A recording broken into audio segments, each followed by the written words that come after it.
नमस्कार दोस्तों, स्वागत है आपका स्टडी फॉर सिविल सर्विसेज में। वीडियो को पूरा देखिए। कोई भी आपका फीडबैक है, कोई सजेशन है, तुरंत वीडियो में कमेंट करके जरूर बताइए। अच्छा लगे तो वीडियो लाइक जरूर कर लीजिए और ऐसे वीडियो लगातार फ्री में पाने के लिए चैनल को तुरंत सब्सक्राइब कर लीजिए और बेल आइकन को जरूर टैप कर लीजिए ताकि आगे भी सारे वीडियो आपको मिलते रहे। यूट्यूब में फॉलो करते हैं तो प्लीज ये वाला फ्री टेलीग्राम चैनल जरूर ज्वाइन कर लीजिएगा। सारे नोटिफिकेशन, सारे अपडेट यहीं पे आते हैं, ध्यान रखिएगा। स्टडी फॉर सिविल सर्विसेज का कोई भी पेड ग्रुप अगर आपको ज्वाइन करना है तो सिर्फ 856480530969608606089453864455 यही नंबर है हमारे, सिर्फ जहां पे कॉल या व्हाट्सएप कर सकते हैं।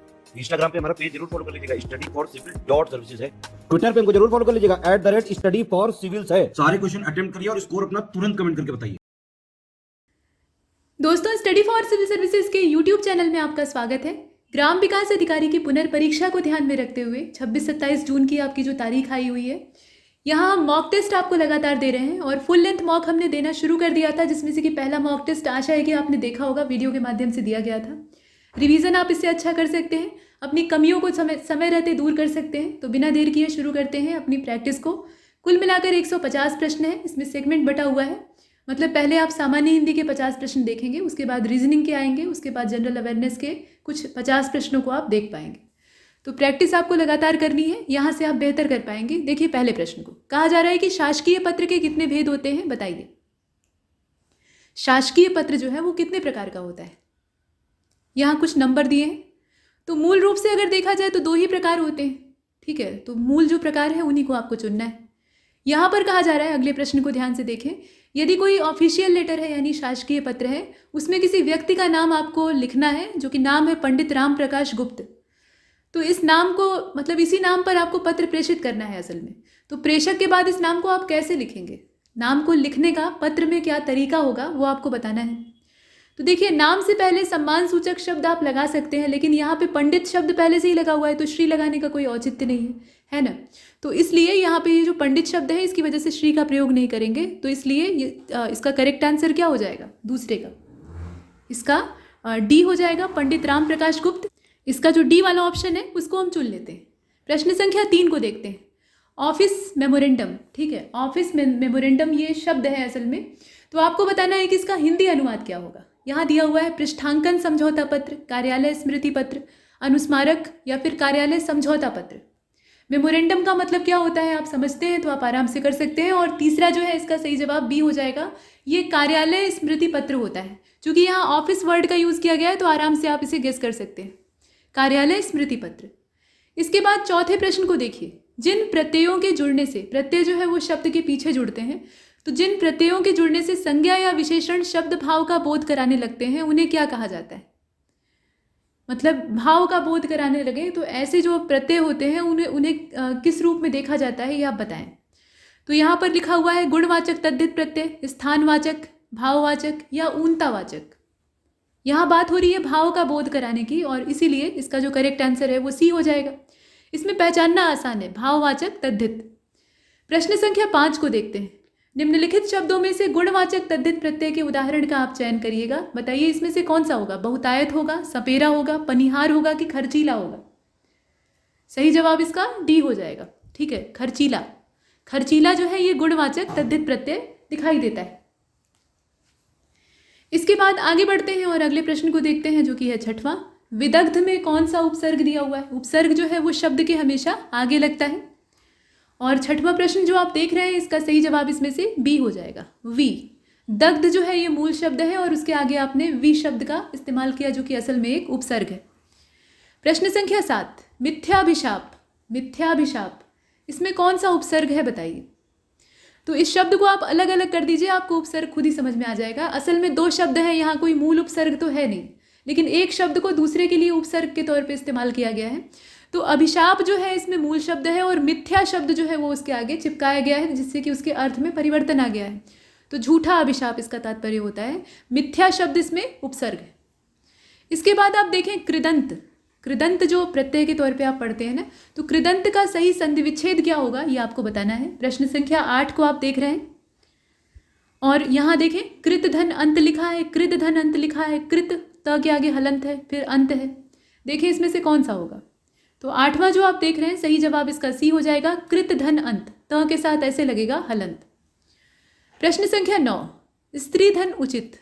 स्त्री धन उचित संधि विच्छेद करके आपको पकड़ा दिया है, आपको इसे जोड़ना है।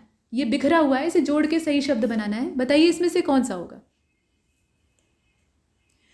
तो इसमें से 9th क्वेश्चन जो है इसका करेक्ट आंसर सी होगा, स्त्रियोचित होता है। ठीक है, स्त्रियोचित होता है और इसमें से सी वाले विकल्प को हम चुनते हैं। अब इसके आगे 10वें प्रश्न में आपसे शुद्ध वाक्य का चयन करने के लिए कहा जा रहा है। तो ए वाला मतलब सारे वाक्यों को पहले देख लेते हैं, शुद्ध कौन सा है ये आपको देखना होगा। बेफिजूल बोल रहे हो, पहला वाक्य क्या है, बेफिजूल बोल रहे हो। प्रेमचंद ने पर्याप्त मात्रा में कहानी और उपन्यास लिखे, उनकी प्रखर बुद्धि हर काम में प्रकट होती है, आपकी महान कृपा होगी। अब बताइए इसमें शुद्ध कौन सा है। तो सही जवाब इसका डी हो जाएगा। ठीक है, इसमें से तुलनात्मक रूप से शुद्ध वाक्य जो है वो आपका डी हो जाएगा। हालांकि इसमें डी वाले में भी लिखा जाना चाहिए आपकी महती कृपा होगी, क्योंकि कृपा जो है वो स्त्रीलिंग है। ठीक, और उस हिसाब से अगर आप लिंग का परिवर्तन करते हैं तो महान की जगह पे यहाँ महती हो जाएगा। तो तुलनात्मक रूप से देखा जाए तो डी वाला सही है। बाकी जो है उनमें आप देख पा रहे हैं, इससे फिजूल बोल रहे हो, बेफिजूल का कोई मतलब ही नहीं है। बे उपसर्ग जो है इसका प्रयोग यहाँ बेकार है। ठीक है, तो फिजूल बोल रहे हो। प्रेमचंद ने पर्याप्त मात्रा में कहानी और उपन्यास लिखे, तो यहाँ लिखना चाहिए प्रेमचंद ने प्रचुर मात्रा में या प्रभूत मात्रा में कहानी और उपन्यास लिखे। ये आवश्यक नहीं है, देखिए पर्याप्त और प्रचुर दोनों का जो शाब्दिक अर्थ है वो एक ही है, लेकिन इनका जो प्रयोग का स्थान है वो भिन्न भिन्न होता है। वैसे ही उनकी प्रखर बुद्धि हर काम में प्रकट होती है, तो इसमें भी आप देखें उनकी प्रखर बुद्धि हर काम से प्रकट होती है। इसमें आप थोड़ा सा बस जो विभक्ति चिन्ह है उसका परिवर्तन कर सकते हैं। फिलहाल डी वाला तुलनात्मक रूप से ज़्यादा सही है। इसके बाद देखते हैं 11वें प्रश्न को। अशुद्ध वाक्य का आपको चयन करना है। तो लिखा गया है लिखने में शुद्धता बरतो। अब यहाँ पर कोई एक ही गलत है। तुम्हें पग पग पर कांटे मिलेंगे, 10 स्त्रियां और 5 बालकों को भोजन दो, नए ऑफिसर कोलकाता से आ रहे हैं। अब बताइए इसमें अशुद्ध कौन सा है।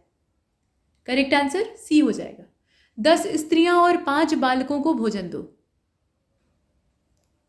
ये जो लिखा हुआ है ये वाक्य गलत है। कैसे, तो यहाँ पर लिखा हुआ है 5 बालकों बहुवचन, और यहाँ पर वो बहुवचन कहाँ चला गया। यहाँ कहाँ जाना चाहिए, 10 स्त्रियों और 5 बालकों को भोजन दो। स्त्रियां नहीं बल्कि स्त्रियों होना चाहिए था। तो ये सी वाला गलत है और वही हमको चुनना था। इसके बाद 12वें प्रश्न को देखें। बेड़ी, हथकड़ी और बेड़ी का नाम आपने सुना है ना।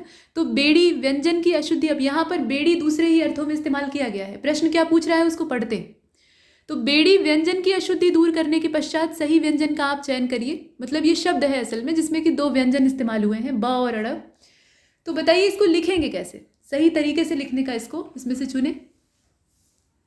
वेड़ी होता है, ठीक है। बेड़ी एक जो हथकड़ी और बेड़ी वाला सिस्टम है उसमें पैर में जो जंजीरें पहनाई जाती हैं उसको बेड़ी कहा जाता है। तो वो तो एग्जैक्टली ऐसे ही लिखा जाता है, लेकिन यहाँ पर बात चोटी की हो रही है। जैसे महिलाएं चोटी बनाती हैं तो उसको वेड़ी कहा जाता है। तो यहाँ पर होना चाहिए था ये गणित वाला अड़ा, जो कि नहीं दिया है, उसकी जगह पेड़ वाला अड़ा दे दिया है। तो ये काम गड़बड़ हो गया है। अब यहाँ 13वें नंबर के प्रश्न को देखिए। कहा गया है कि कर्म प्रधान विश्व रचि राखा, जो जस करहि तो सो तस फल चाखा। ठीक है, बहुत अच्छी यहाँ पंक्तियाँ हैं। मतलब कर्म प्रधान ही ये पूरा विश्व है, तुलसीदास जी लिखते हैं। ठीक है, और जो जैसा करता है वैसा उसको परिणाम मिलता है। तो इसमें आपको बताना होगा कि उक्ति का सही अर्थ क्या होगा। तो अर्थ तो आपको बता दिया, अब इसमें से आपको चुनना है। अर्थ अभी अभी आपको बताया है। करेक्ट आंसर क्या, जैसी करनी वैसी भरनी। यहाँ उसकी एवज में, मतलब एक वाक्य आपके सामने है जो कि कमोबेश एक लोकोक्ति कही जा सकती है। ठीक है, तो लोकोक्ति के एवज में एक और मुहावरा या लोकोक्ति जो कि समानार्थी हो उसका चयन आपको करना है। तो जैसी करनी वैसी भरनी। ठीक है, ये जैसी करनी पार उतरनी कोई मुहावरा है नहीं असल में। या तो अपनी करनी पार उतरनी आप चुने तो वो एक अलग अर्थ में आएगा। इसका सबसे सटीक जो यहाँ मिलाप होता है वो डी वाले से होता है। इसके बाद प्रश्न संख्या 14 को देखते हैं। राहु ग्रहण, ये मुहावरा है। ठीक है, राहु ग्रहण जो है वो एक मुहावरा है। आपको बताना है कि इसका मतलब क्या होगा। तो संकट का आगमन, राहु की दशा शुरू हो गई है, शनि की पनौती स्टार्ट हो गई है। ये सारे जो शब्द युग में है वो क्यों इस्तेमाल किए जाते हैं।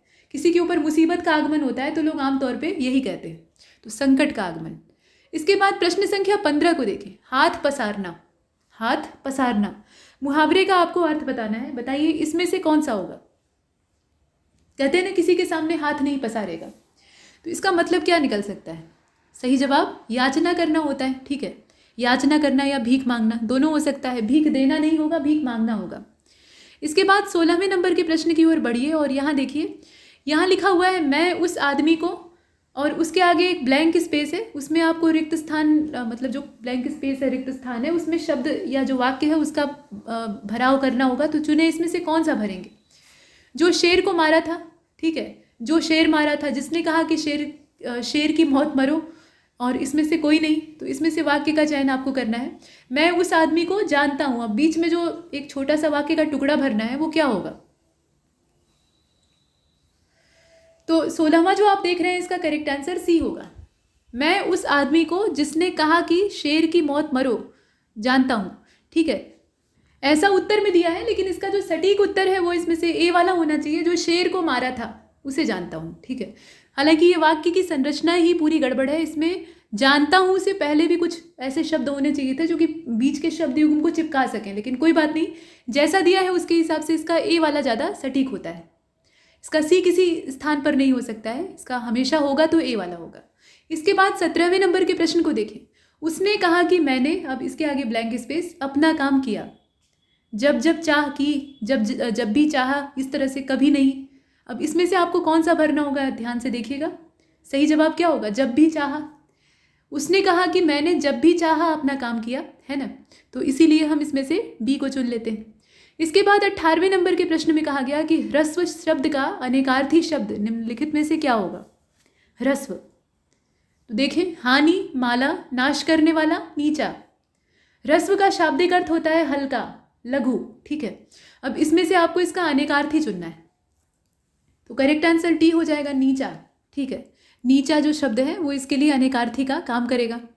अब इसके बाद 19वें प्रश्न को देखें। पर का अनेकार्थी शब्द, पर के बहुत अर्थ होते हैं, पर जो शब्द है ये बहुअर्थी होता है, तो इसका अनेकार्थी शब्द इसमें से कौन सा नहीं है ये आपको चुनना होगा। तो पर जो है ये पंख को भी कहा जाता है, पर जो है ये ऊपर को भी कहा जाता है, पर जो है ये पराये को भी कहा जाता है, कहते हैं ना परहित, दूसरे का हित।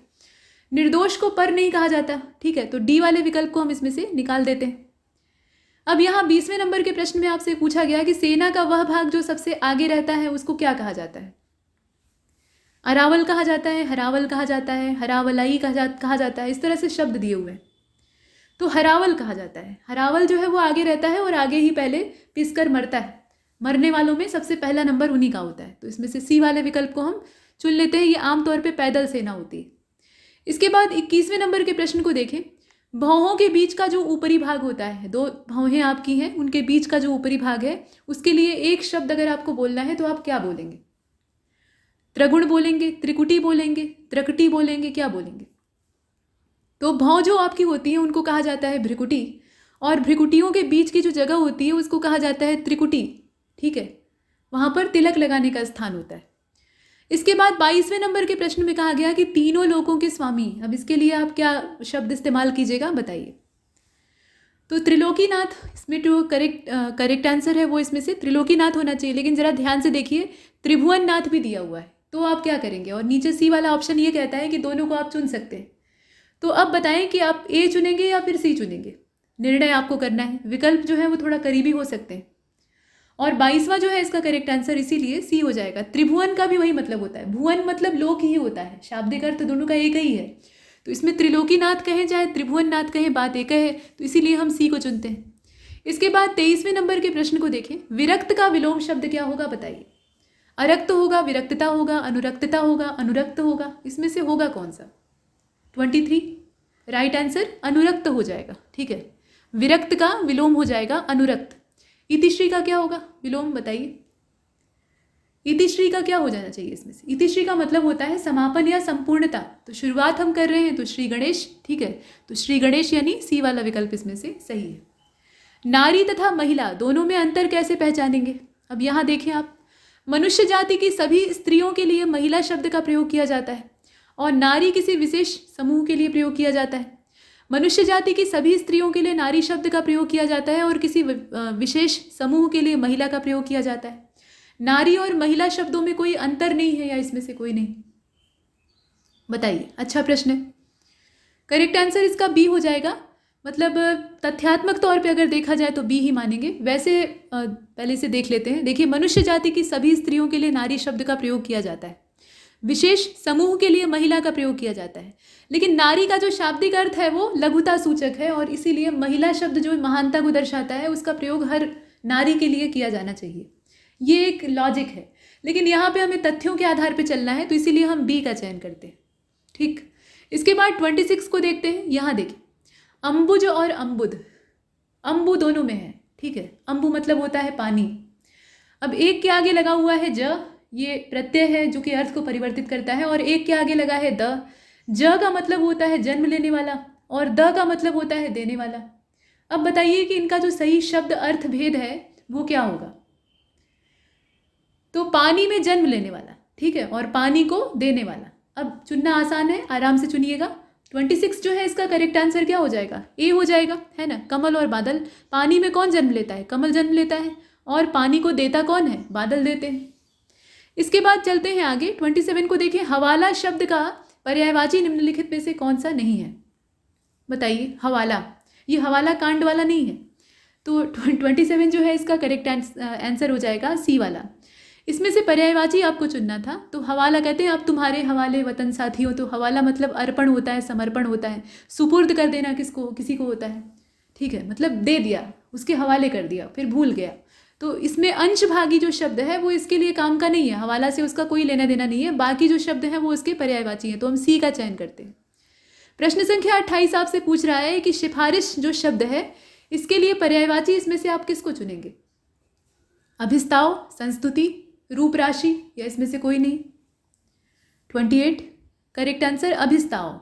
अभिस्ताव का मतलब होता है सिफारिश। सिफारिश जो है वो विदेशी भाषा है, मतलब विदेशी भाषा का शब्द है, और हमारा जो देशी इसका संस्कृत संस्करण है वो अभिस्ताव है। संस्तुति और सिफारिश में फ़र्क होता है, ठीक है। सिफारिश को आमतौर पे लोग संस्तुति से जोड़ लेते हैं, लेकिन दोनों में हल्का फ़र्क है।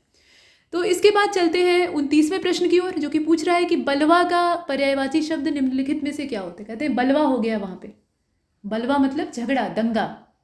तो अब इसमें प्रभुत होगा, इफरात होगा, उपद्रव, फसाद होगा, तड़ित होगा, इसमें से क्या होगा। पर्यायवाची आपको चुनना है, कोई एक ही चुनना है।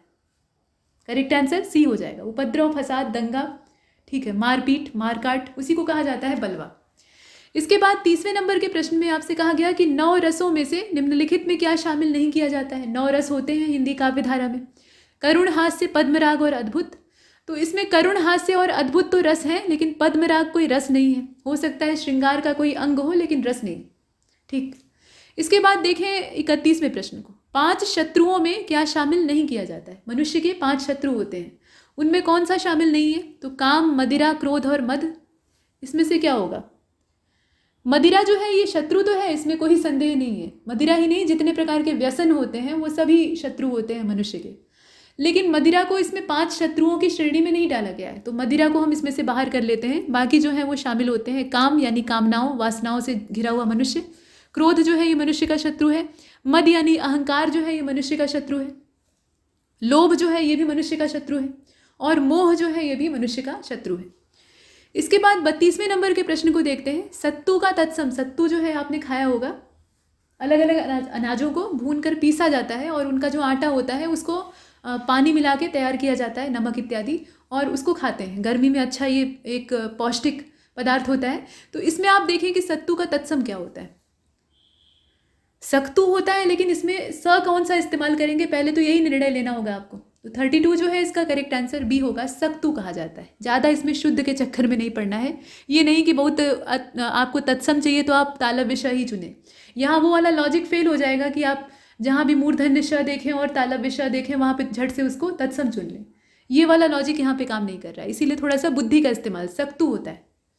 संदेशिका, संदेशिका एक शब्द है, ये तत्सम है, देखकर मालूम हो रहा है। तद्भव इसका क्या होगा बताइए, क्योंकि इस नाम से तो ये कहीं भी इस्तेमाल नहीं होता है। तो इसका कौन सा प्रचलित नाम है जिससे कि हम इसे बखूबी इस्तेमाल करते हैं। तो इसमें से करेक्ट आंसर हो जाएगा सड़सी। अब सड़सी पूछिएगा मत कि क्या होती है। गर्म बर्तनों को उतारने के लिए पहले चूल्हे पर हत्थे वाले बर्तन कम ही होते थे, तो बटलोई या इस तरह का बिना कड़े वाला हत्थे वाला जो बर्तन होता था, जो कि तप रहा होता था, उसको उतारने के लिए यही संदेशिका का इस्तेमाल किया जाता था, जिसको कि सड़सी कहा जाता है। इसके अलावा दांत के डॉक्टर के पास भी सड़सी होती है उखाड़ने के लिए। इसके बाद शीशम, शीशम एक वृक्ष होता है, आप जानते ही, उसकी लकड़ी निहायत ही मजबूत और इमारती होती है। तो उसका तत्सम शब्द क्या होता है बताइए। सिर्फ उतना ही नहीं, लकड़ी नहीं, उसकी पत्तियाँ औषधीय महत्व वाली होती है। तो शिंशपा होता है। अब शिंशपा लिखेंगे कैसे, ऐसे लिखेंगे, ठीक है, सी वाला जो ऑप्शन है वो सही है। प्रश्न संख्या 35 को देखते हैं। निपात के मुख्य कितने भेद होते हैं? मुख्यतः कितने भेद होते हैं बताइए। निपात से यहाँ 2 प्रश्न पूछा गया है, ज़्यादा नहीं पूछा जाएगा, लेकिन इक्का दुक्का आपको इस तरह से जो अव्यय, निपात इत्यादि हैं, वाच्य है, इन सब से प्रश्न मिल जाएगा। तो 35वां आपने देखा और करेक्ट आंसर इसका सी हो जाएगा। 9 होते हैं मूल रूप से। निपात के कितने भेद होते हैं? 9 होते हैं। बल प्रदायक निपात, इसमें क्या प्रयुक्त किया जाता है? बल प्रदायक यानी बल देने वाला, ताकत देने वाला जो निपात होता है उसमें किस चीज़ का, किस शब्द का इस्तेमाल करते हैं वो बताइए। पहचानना आसान है, आराम से आप कर सकते हैं। फिलहाल करेक्ट आंसर इसका हो जाएगा इसमें से सी वाला, ही और केवल। मतलब किसी बात पर आपको जोर देना है तो आप कहते हैं ना कि केवल यही काम करो, केवल यही काम करो, मतलब आप जोर दे के उसी काम को करने के लिए कह रहे हैं। या मुझे करना होगा, आप कह रहे हैं हल्के तौर पे मुझे करना ही होगा, तो ही आपने लगा दिया यानी वाक्य में वजन बढ़ गया। तो ये वजन देने के लिए, बल देने के लिए किया जाता है। इसके बाद 37 को देखें। यहाँ पे समय बोधक क्रिया विशेषण के तहत निम्नलिखित में से क्या उचित विकल्प के तौर पे प्रयुक्त किया जाता है वो आपको चुनना है। तो अतएव दिया है और क्यों दिया है, निरंतर और अब तक दिया है, कभी न कभी, दिन भर, आजकल, परसों नरसों, ऐसे करके दिया हुआ है। इसमें जोड़ा बना के प्रस्तुत किया गया है। आपको ये बताना है कि इसमें से क्रिया विशेषण, समय बोधक क्रिया विशेषण कौन सा है। तो 37 क्रिया की विशेषता बताने वाला विशेषण जो है वो क्रिया विशेषण होता है, और इसका जो करेक्ट आंसर है वो डी हो जाएगा। समय का बोध किस में हो रहा है? समय का बोध सिर्फ एकमात्र इसका जो डी वाला ऑप्शन है उसी में हो रहा है। आजकल, परसों नरसों, ये क्या है? समय सूचक। 38 जिन शब्दों के रूप हमेशा एक से बने रहते हैं, अर्थात जिनमें लिंग, वचन और कारक में कोई विकार उत्पन्न नहीं होता है, उन्हें क्या कहते हैं? क्रिया विशेषण कहते हैं, अव्यय कहते हैं, अविकारी शब्द कहते हैं, या समुच्चय कहते हैं? इसमें से क्या कहते हैं? तो 38 को आप बहुत ध्यान से देखिएगा, सही जवाब इसका बी हो जाएगा। उन्हें अव्यय कहते हैं या अविकारी शब्द कहते हैं। अविकारी इनको कहा ही जाता है, इनके प्रयोग से कोई विकार उत्पन्न नहीं होता है। 39 पास के जंगल में एक शेर देखा गया है। ठीक है, अब ये वाक्य है, इसमें देखा गया है मतलब पहले ही देखा जा चुका है उसको, तो ये बीती बात है अर्थात भूतकाल है, ये तो सीधी बात। अब इसमें आपको पहचानना पड़ेगा कि ये कौन से प्रकार का भूत है, यानी बीती बात तो है ही है, लेकिन भूतकाल में भी कौन सी वैरायटी। तो ये पूर्ण भूत है, आसन्न भूत है, संभाव्य भूत है, या इसमें से कोई नहीं है। तो भाई ये तो तय बात है कि शेर देखा गया है, उसमें कोई संदेह की बात तो है नहीं। मतलब फॉरेस्ट डिपार्टमेंट वालों ने या ग्रामीणों ने देखा कि गिर नेशनल पार्क से जो शेर है वो गांव में घुस आया है और वहां पर घूम रहा है ना। तो अब ये चीज़ जो है ये तय है, तो इसको हम पूर्ण भूत मान सकते हैं। बताइए इसमें से क्या होगा। 39 करेक्ट आंसर बी हो जाएगा। ये आसन्न भूत है, पूर्ण तो है ही है, पूर्णता का आभास है, लेकिन उससे ज़्यादा इसमें सही जो सटीक इसका उत्तर होगा वो आसन्न भूत होगा। अभी हाल फिलहाल में देखा गया है, ऐसा नहीं कि 10-20 दिन पहले देखा गया था। ठीक है, पास के जंगल में एक शेर देखा गया है और तत्काल वन विभाग को सूचित किया गया है। इसके बाद 40वें नंबर के प्रश्न को देखें। भूतकाल के कितने भेद होते हैं, अभी हमने पहचाना वहाँ पे, अब यहाँ पे वैरायटी बतानी। तो 40वां जो आप देख रहे हैं इसका सही जवाब डी हो जाएगा। मूल रूप से 6 प्रकार होते हैं, भूतकाल के 6 भेद होते हैं। 41वें को देखते हैं। जो क्रिया दूसरे शब्द से न बनी हो उसको क्या कहेंगे? मूलभूत क्रिया कहेंगे, मूल क्रिया कहेंगे, या सिर्फ क्रिया कहेंगे? करेक्ट आंसर मूल क्रिया हो जाएगा। आराम से आप इसमें से बी को चुन लीजिए। प्रश्न संख्या 42। कुछ अकर्मक और सकर्मक क्रियाएं ऐसी होती हैं जो कि कर्ता और कर्म के अनुसार रहते हुए भी पूरा अर्थ प्रकट नहीं करती हैं। इस स्थिति में वाक्य में क्रिया का अर्थ पूरा करने के लिए कुछ शब्दों को जोड़ना पड़ता है। तो ये जो शब्द है इनको क्या कहा जाता है? कथानक कहा जाता है, अकर्मक कहा जाता है, पूरक कहा जाता है, कि संपूरक कहा जाता है? 42वां सही जवाब इसका पूरक हो जाएगा। ये पूरा करने के लिए ही जोड़े जाते हैं तो इनको पूरक कहा जाता है। अब यहाँ विशेष्य पूछा जा रहा है। मर्दाना शब्द है, इसमें विशेष्य क्या होगा? मर्द होगा। ठीक है, मर्द जो है ये विशेष्य है और मर्दाना जो है ये विशेषण है। ठीक, प्रश्न संख्या 44 को देखते हैं। यहाँ पे इसमें आपको बताना है कि आदर्श विशेषण का प्रयोग कहाँ पर किया गया है। तो इसमें कहा गया कि अच्छे छात्र पढ़ाई करते हैं। अच्छा जो शब्द है ये गुणवाचक विशेषण है जो कि छात्रों की विशेषता बता रहा है ना। तो ये आपका गुणवाचक हो गया। उसने सुंदरी से पूछा, इनमें से कोई नहीं वाला ऑप्शन हमेशा रहता है, लेकिन बी वाले को जरा देखिए, केसर के समान पीला। ठीक है, केसर को यहाँ आदर्श बता दिया गया, मतलब आदर्श मान लिया गया, ये आइडियल है और इसी के जैसा पीला, इससे कोई तुलना नहीं की जा रही है, इसको सर्वश्रेष्ठ बताया जा रहा है, तो ये आपका आदर्श विशेषण मान लिया जाएगा। प्रश्न संख्या 45 को देखते हैं। सीमा ने तनीषा को पीटा, कौन सा कारक है बताइए। विभक्ति चिन्ह के आधार पर आप आराम से पकड़ सकते हैं। और 45 जो है इसका राइट आंसर इसमें हो जाएगा आपका सी वाला। ये कर्म कारक है, कर्ता ने कर्म को, तो यहाँ कर्ता ने कर्म को पीटा, ठीक है, तो इसीलिए हम इसमें से सी वाले ऑप्शन को चुन लेते हैं। इसके बाद 46 को देखते हैं। यहाँ देखिए कहा गया कि सर्वनाम के भेद में क्या शामिल नहीं किया जा सकता है। सर्वनाम के भेद आपने पढ़े हैं, अब इसमें हम क्या शामिल नहीं कर सकते? पुरुषवाचक, निश्चयवाचक, प्रश्नवाचक, तो सभी तो शामिल कर सकते हैं, कुछ तो छांटने लायक है नहीं, तो हम डी को चुन लेते हैं। इसके बाद 47 को देखिए, यहाँ पे ये पूछ रहा है कि अकारांत स्त्रीलिंग शब्दों के अ को बहुधा किस में परिवर्तित करके बहुवचन बनाया जाता है। अकारांत में अ का प्रयोग होगा। अब अ को हम बहुवचन बनाना चाहते हैं तो किस में कन्वर्ट करेंगे? इसे ए बना देंगे, अंग बना देंगे, ए बना देंगे, अ बना देंगे, क्या बना देंगे बताइए? और 47 जो है इसका राइट आंसर इसमें हो जाएगा आपका सी वाला, ठीक है, ए बना देंगे, ठीक है, ए बना देंगे तो ये बहुवचन बन जाएगा। इसके बाद 48 को देखते हैं। कुछ यहाँ पे बनावट किस लिंग का शब्द है बताइए? बनावट जो है ये कौन से लिंग का शब्द है? कहते हैं इस चीज़ की बनावट अच्छी है। तो 48 जो है इसका आप देख लीजिए, करेक्ट आंसर स्त्रीलिंग हो जाएगा। बनावट अच्छी है, ये हम नहीं कहते हैं कि बनावट अच्छा है, तो ये स्त्रीलिंग है। इसके बाद 49, अर्थ के आधार पर शब्दों के कितने भेद होते हैं? अभी पीछे भी पूछा गया था पिछले मॉक टेस्ट में। करेक्ट आंसर बी हो जाएगा, 3 भेद होते हैं।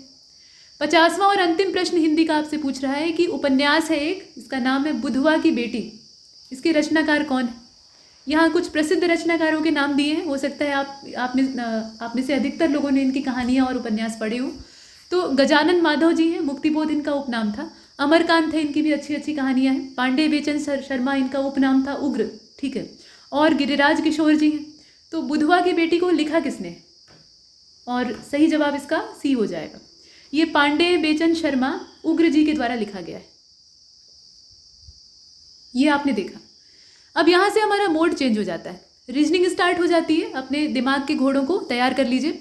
तो इसमें 51 में कहा जा रहा है कि यदि किसी महीने की 14 अप्रैल के परसों के 2 दिन बाद सोमवार पड़ता हो, किसी महीने मतलब अप्रैल का महीना है, ये यहाँ आगे पता लग जा रहा है।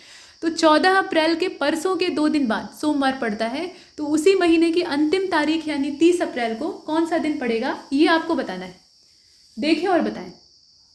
तो 51 जो है इसका राइट आंसर डी हो जाएगा, शुक्रवार पड़ेगा। आराम से आप उसको कैलकुलेट कर सकते हैं, एक ही महीने में सारा काम करना है तो आराम से, इसमें ज़्यादा ट्रिक की भी आवश्यकता नहीं पड़ेगी। प्रश्न संख्या 52 को देखते हैं। 6 नवंबर को मंगलवार था, पिछले माह के तीसरे बुधवार को कौन सी तारीख थी बताइए? पिछला माह यानी आपका अक्टूबर, तो अक्टूबर का जो तीसरा बुधवार था, तीसरा हफ्ता, उसमें जो बुधवार पड़ा था उस दिन कौन सी तारीख थी, बस आपको ये देखना है। और 52 जो है इसका राइट आंसर सी हो जाएगा, ठीक है। ये 17 तारीख थी, 17 अक्टूबर का दिन था और उसी दिन बुधवार पड़ा था। प्रश्न संख्या 53, पिंकी जो है ये पूर्व दिशा में 600 मीटर की दूरी तय करती है, मतलब एक निर्धारित स्थान से वो चलना शुरू करती है पूर्व दिशा में और 600 मीटर जाती है, ठीक है। उसके बाद बाएं मुड़ती है, ठीक है, पूर्व दिशा में जाती है और 600 मीटर चलती है। उसके बाद बाएं मुड़ती है और 500 मीटर चलती है। फिर 500 मीटर चलने के बाद जहाँ थी वहाँ से बाएं फिर मुड़ जाती है और 600 मीटर चलती है। फिर वहाँ से बाएं मुड़ती है और फिर 500 मीटर चलकर रुक जाती है। अब वो जहाँ पहुँची है वो उसका डेस्टिनेशन है, और उस डेस्टिनेशन से वो इनिशियल पॉइंट तक अगर देखें तो कितनी दूर वो आ गई है, कितने मीटर वो स्थान दूर है, दूरी आपको बतानी है। तो इसमें 53 जो है इसका राइट आंसर सी हो जाएगा, ठीक है। ये 0 मीटर मतलब जहाँ से चली थी वहीं पर घूम फिर कर पहुँच गई है। इसे अगर आप एक मैप के थ्रू समझें तो ये जहाँ से चलती है वहीं पर पहुँच जाती है। तो अगर दूरी पूछी जाए तो मतलब हम देखेंगे यहाँ पे उसने कुल कितनी दूरी तय की, तो आप टोटल कैलकुलेट करके बता दें। और अगर यही पूछ ले कि उसके द्वारा कितना विस्थापन तय किया गया, तो आप कह सकते हैं कि 0, क्योंकि जहाँ से उसने शुरू किया था वहीं पर वो घूम फिर कर लौट आई है। लेकिन यहाँ पर ये पूछा जा रहा है कि जहाँ वो है फिलहाल वहाँ से उसके निर्धारित स्थान की दूरी, तो ये 0 है, उसी स्थान पर वो लौट आई। इसके बाद 54 को देखिए, एक ग्राफ बनाया गया है, आप देख पा रहे हैं। इसमें एक ग्राफ लाइन में 5 वर्षों यानी 2014 से लेकर 18 इसके दौरान 2 कंपनियों एक्स और वाई के विभिन्न ट्रक इंजनों के उत्पादन लाख इकाई में दर्शाए गए हैं, ठीक है। मान लीजिए कि एक टाटा स्टील है और दूसरा जो है वो अशोक लेलैंड है, तो ये लाख इकाई में दर्शाया गया है। लाइन ग्राफ के आधार पर दिए गए जो प्रश्न है उनका उत्तर दीजिए। ये लाइन ग्राफ है, मतलब आपका आरेख है, तो इसके आधार पर प्रश्न पूछा गया है नीचे। लेकिन पहले इस ग्राफ को अच्छे से देख लीजिए। ये देखिए, इसमें आप देख पा रहे हैं एक्स और वाई एक्सिस। तो एक्स एक्सिस जो है यहाँ पे वर्ष दिए हुए हैं और यहाँ आप आंकड़े देख पा रहे हैं, ये वाई एक्सिस, इस पे 2 कंपनियों का जो रिकॉर्ड है वो दर्शाया गया है। अब इसे वापस जूम आउट करके प्रश्नों की ओर बढ़ते हैं। तो प्रश्न यहाँ देखिए, इसमें पूछा जा रहा है कि कंपनी वाई के लिए वर्ष 2015 से लेकर 17 के दौरान इंजनों के उत्पादन में लगभग कितने प्रतिशत की वृद्धि हुई है। ये 54 को बहुत ध्यान से देखिए, नीचे विकल्प दिया है और ये आपका ग्राफ है। कंपनी वाई की बात हो रही है, इसमें वाई जो है उसको पूरी रेखा से दर्शाया गया है और जो डॉटेड लाइन है वो एक्स है।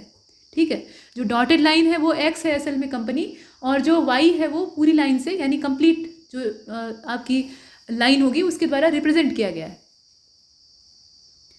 तो इसमें करेक्ट आंसर हमारा क्या हो जाना चाहिए 54 का, इसमें हो जाएगा आपका सी वाला 50। ठीक है, यहाँ जो आंकड़ा है वो 50 हो जाएगा। 55 को देखते हैं, यहाँ कहा गया कि ये देख रहे हैं आप कि दिए गए वर्षों में कंपनी वाई के लिए पिछले वर्ष की तुलना में उत्पादन की दृष्टि से अधिकतम प्रतिशत वृद्धि का वर्ष कौन सा था। तो अधिकतम प्रतिशत वृद्धि को आप यहाँ पहले देख पाए। देखिए वाई कंपनी जो है वो आपकी ये वाली है ना, इसमें आप देखें अधिकतम प्रतिशत वृद्धि का वर्ष कौन सा है, यहाँ नीचे वर्षों के नाम है, और इसका जो सही जवाब है वो इसमें हो जाएगा आपका, यहाँ आप देख रहे हैं बी वाला 2015 जो है वो प्रतिशत वृद्धि के लिहाज से अधिकतम था। ठीक है, आगे बढ़ते हैं, अगले प्रश्न को देखते हैं। यहाँ देखिए, इसमें कहा गया, अब यहाँ से 2 ही प्रश्न ग्राफ से पूछे गए थे, अब यहाँ से मोड चेंज हो गया है। तो शब्द युग्म का यहाँ पे ऐसा चयन करना है जो कि आपस में ठीक उसी प्रकार से संबंधित हो जैसे कि ऊपर नमूना दिया है।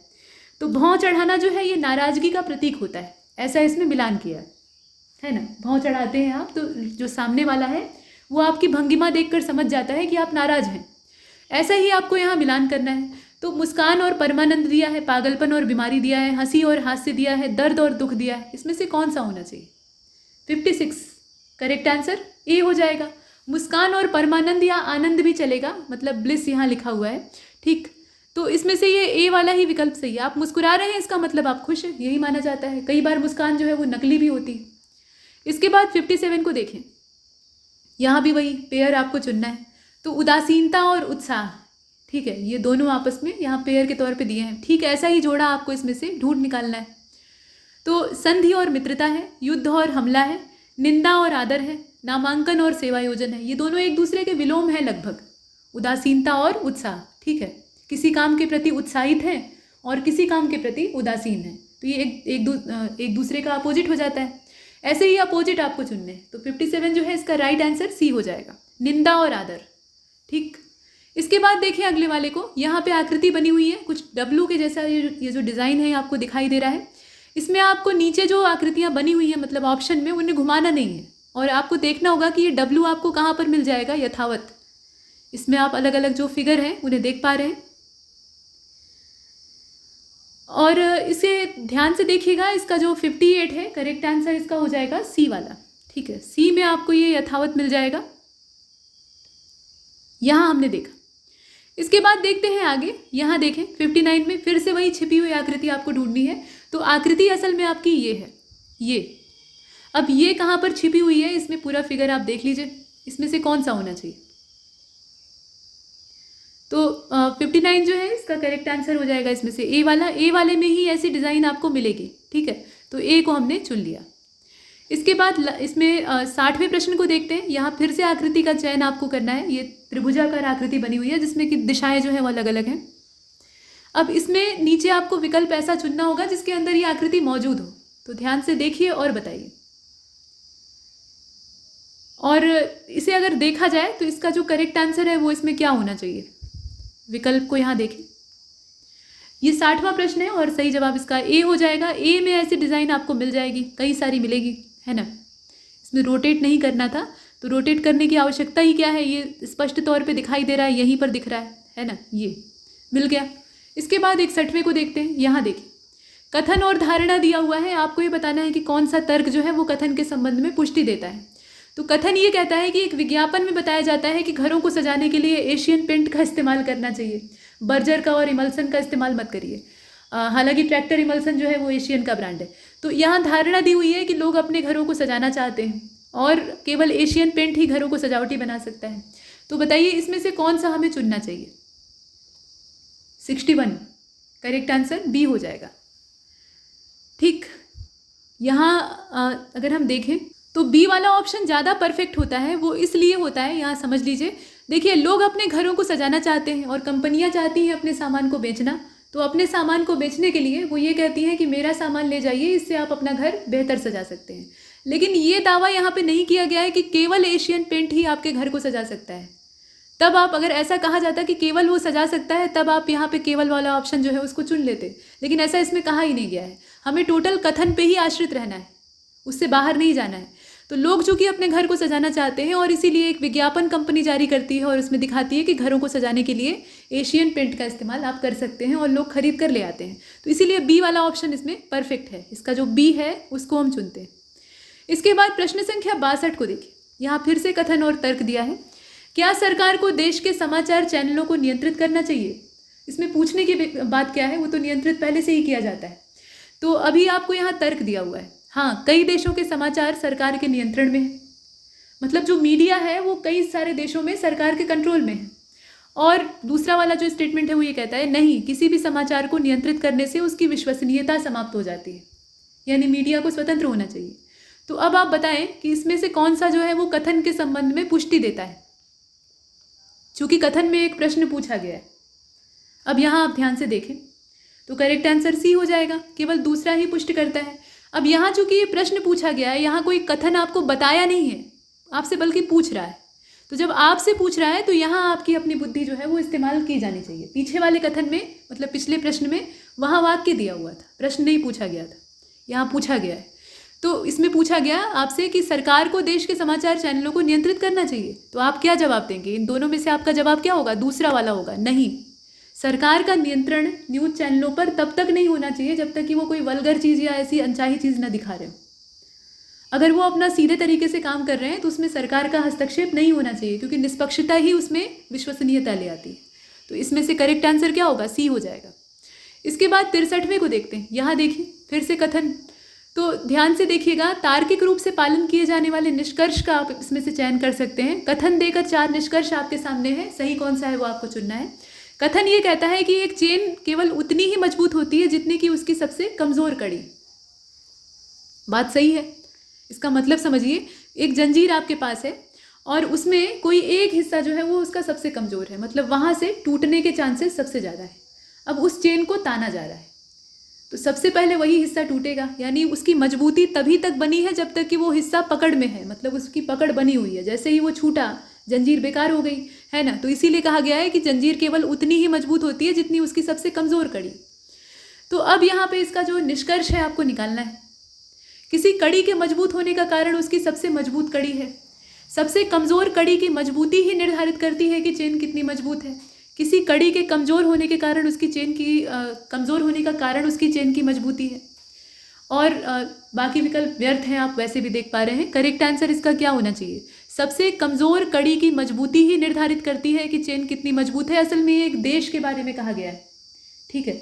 टॉर्च बियरर्स करके एक लेसन होता था जो कि आपने शायद इंग्लिश रीडर में 9th 10th में पढ़ा होगा। इसमें ये सेंटेंस हूबहू इस्तेमाल किया गया था इंग्लिश में, ठीक है। और उसमें ये कहा गया था कि the strength of the weakest link determines how strong the chain is. कोई राष्ट्र कितना मजबूत है ये इस बात से पता लगता है कि उस देश का या उस राष्ट्र का सबसे कमज़ोर नागरिक जो है, सबसे अभावग्रस्त नागरिक जो है वो किस स्थिति में है, वो कितना मजबूत है। इसी से उस राष्ट्र की मजबूती को परखा जा सकता है। तो ये एक बात। अब इसके बाद देखते हैं 64वें नंबर के प्रश्न को, जो कि यहाँ पे है। श्रृंखला यहाँ दी है, नंबर सिस्टम वाला पूछा जाता है। अब ये जो नंबर सीरीज़ है इसमें प्रश्नवाचक चिन्ह के स्थान पे आपको भरना है। तो 14 दिया है, 24 दिया है, 44 है, उसके बाद एक बड़ा सा क्वेश्चन मार्क है, उसके बाद 174 है, 324 है, 644 है। इसमें भरेंगे क्या आप बताइए? तो आप इसके पैटर्न को समझिएगा। इसमें ध्यान से देखिए, 14 है, उसके बाद 24 आया है, बीच में फ़र्क कितना है? 10 का फ़र्क है। उसके बाद 24 और 44, इसमें क्या किया गया है? 10 का दुगुना कर दिया गया है। तो 10 दूनी 20, यानी 24 में आपने 20 जोड़ा, 44 आया। फिर 20 का आप दोगुना कर दीजिए तो कितना आएगा? 40 आएगा। अब 44 में आप 40 जोड़ दीजिए, कितना आएगा? 84 आ जाएगा। तो 84 हमारा सही उत्तर हो जाएगा। फिर इसके बाद इसका भी दोगुना कर दीजिए, 40 दूनी 80 हो जाएगा। 84 में आप 80 जोड़ दीजिए, कितना आ जाएगा? 174 आ जाएगा। तो ऐसे करके ये सीरीज़ जो है ये कंप्लीट होगी। इसमें दुगुने वाला फेर है और इसीलिए इसका करेक्ट आंसर सी हो जाएगा। इसके बाद चलते हैं अगले वाले की ओर, यानी आपका 65वां प्रश्न। और 65वें प्रश्न में फिर से सीरीज़ दी हुई है। इसमें कहा जा रहा है कि प्रश्नवाचक चिन्ह के स्थान पर कौन सी संख्या आएगी। तो 2 दिया है, 5 दिया है, फिर 11 है, उसके बाद 23 है, 47 है। अगला नंबर आपको भरना है, बताइए इसमें से कौन सा होगा। तो क्वेश्चन नंबर 65 जो है इसका राइट आंसर हो जाएगा इसमें से सी वाला। ठीक, आगे बढ़ते हैं, प्रश्न संख्या 66 को देखते हैं। यहाँ एग्जामिनेशन वर्ड दिया है और इसमें जितने अल्फ़ाबेट हैं उन्हीं का यूज़ करके आपको शब्द बनाने हैं। कोई एक ऐसा इसमें से शब्द होगा जो कि इसके सहारे नहीं बन सकता है, तो वही शब्द आपको चुनना है। एग्ज़ाम दिया है, नेशन दिया है, माइंड दिया है, इमेजिन दिया है, बताइए इसमें से कौन सा इसके सहारे नहीं बनेगा। तो आप ध्यानपूर्वक अगर देखेंगे तो जी जो है वो एग्जामिनेशन में कहीं दिया नहीं है ना। जी का इस्तेमाल कहीं हुआ है, इसमें नहीं हुआ है, तो जी हमें मिल नहीं सकता। तो इमेजिन हम कैसे बना सकते हैं। अगले वाले को देखते हैं, अगला वाला यानी ये, इसमें फिर से टेबल बनी हुई है और किसी कंपनी के द्वारा 5 वर्षों में विभिन्न प्रकार की कारों के उत्पादन को हजारों में दर्शाया गया है। और आपको ये देखकर बताना होगा नीचे प्रश्नों के उत्तर। ये आप टेबल देख पा रहे हैं, टेबल में एक तरफ कार दी हुई है ABCDE, ये कारों के नाम है। वर्ष दिया हुआ है और यहाँ नंबर में मतलब हजार के हिसाब से नंबर में 52,000, 47,000 ऐसे करके उत्पादन दिया हुआ है। अब प्रश्न ये पूछ रहा है कि यदि 2018 में 2018 तालिका को ध्यान से देखिएगा, 2018 में कारों के उत्पादन में या कारों के उत्पादन से संबंधित डेटा को वृत्त चार्ट यानी जो पाई चार्ट कहा जाता है उसमें अगर आप दर्शाते हैं तो टाइप सी कारों के उत्पादन को दर्शाने वाला जो त्रिज्यखंड होगा यानी उसका एक टुकड़ा होगा, उसका केंद्रीय कोण कितना होगा। तो इसके लिए आपको बनाना पड़ेगा पाई चार्ट और उसमें से फिर एंगल जो है वो निकालना पड़ेगा। पाई का मतलब होता है कचौड़ी, ठीक है, जैसे पिज्ज़ा होता है ना, आप उसको कट करके इस्तेमाल करते हैं मतलब खाते हैं, तो वैसे ही यहाँ पाई चार्ट में भी अलग अलग सेगमेंट होते हैं। तो जो त्रिज्यखंड सी के लिए इस्तेमाल होगा या बनेगा उसमें केंद्रीय कोण कितना होगा, उसका एंगल कितना होगा। 67 का करेक्ट आंसर डी हो जाएगा, 72 अंश का कोण बनेगा। ठीक है, बना के देखिएगा, 72 अंश का बनेगा। इसके बाद 68वें प्रश्न में पूछा गया उसी टेबल से संबंधित कि what is the ratio of total production of type C cars in 2015 and type D cars in 2017। यहाँ टाइप सी और टाइप डी दोनों का दिया हुआ है। तो टाइप सी का 2015 में और टाइप डी का जो है वो 2017 में, to the total production of type B cars in 2016 and type A cars in 2017। मतलब ये है कि टाइप बी कारों का और टाइप ए कारों के कुल उत्पादन में अनुपात आपको निकालना है। यहाँ 2-2 का दे दिया है, पहले सी और डी का दिया है, उसके बाद ए और बी का दिया है, वर्ष साथ में दिया हुआ है। रेशियो आपको निकाल कर बताना होगा। तो 13 और 10 का रेशियो होगा, 11-9 का होगा, 4 और 3 का होगा, 12-11 का होगा। इसमें से होगा कितना? सही जवाब इसका सी हो जाएगा। ठीक है, 4 और 3 का रेशियो होगा। अगले वाले को देखते हैं। In the following question find the word. अब यहाँ भी वही बात है, तो इसमें आपको करना ये होगा कि which will come first according to arrangement of dictionary. Dictionary का जो अरेंजमेंट होता है उसके क्रम में आपको ये ढूंढना होगा कि पहले हमें क्या मिलेगा। तो यहाँ पर लिखा हुआ है कंज्यूम, कॉन्शियसनेस लिखा हुआ है, इसके अलावा कॉन्साइंस लिखा हुआ है, कंजर्वेशन लिखा है और कॉन्सिक्वेंस लिखा है।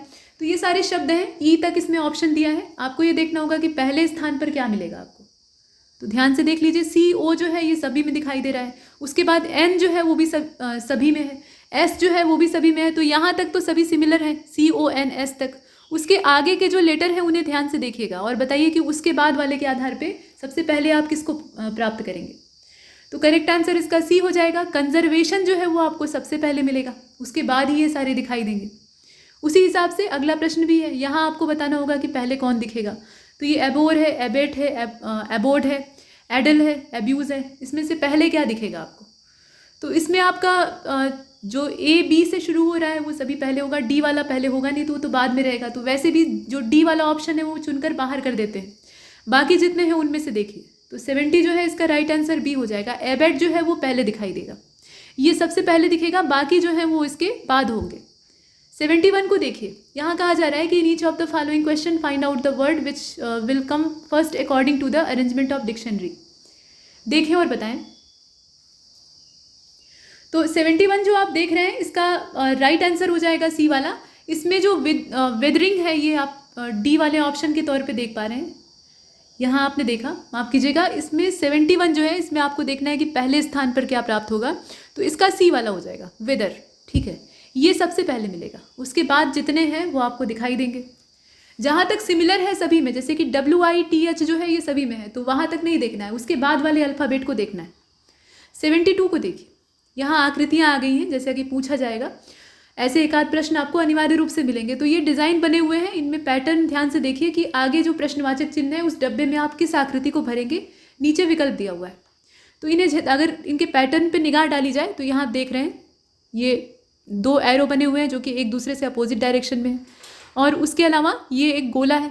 तो इसमें अब क्या किया गया है, इन्हें खड़ा कर दिया गया है वर्टिकल, और इसमें जो एरो है उन्हें उलट दिया गया है। पहले ये ऐसे थे, अभी क्या किया गया है, ऐसे कर दिया गया है। इनका मुंह ऊपर की ओर कर दिया गया है और ये ऊपर नीचे हो गए। तो अब उसी हिसाब से इसको भी करना होगा। तो इसमें कुछ इस तरीके से पैटर्न बन रहा है। तो अगला वाला क्रम क्या होना चाहिए, पहले क्या था कि ये जो गोला था ये ऊपर था और ये दोनों जो एरो हैं ये नीचे थे।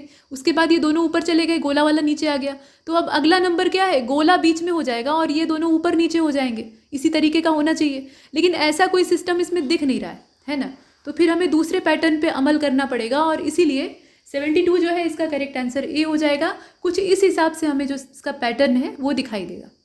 इसके बाद 73 को देखते हैं। यहाँ देखिए, एक तार्किक क्रम में ये जो नीचे शब्द दिए हैं इनको आपको अरेंज करना है। तो उठना, नाश्ता, नहाना, ब्रश करना, मतलब आप कैसे तैयार होते हैं, उठने के बाद आपकी दिनचर्या क्या होती है, वही काम करना है।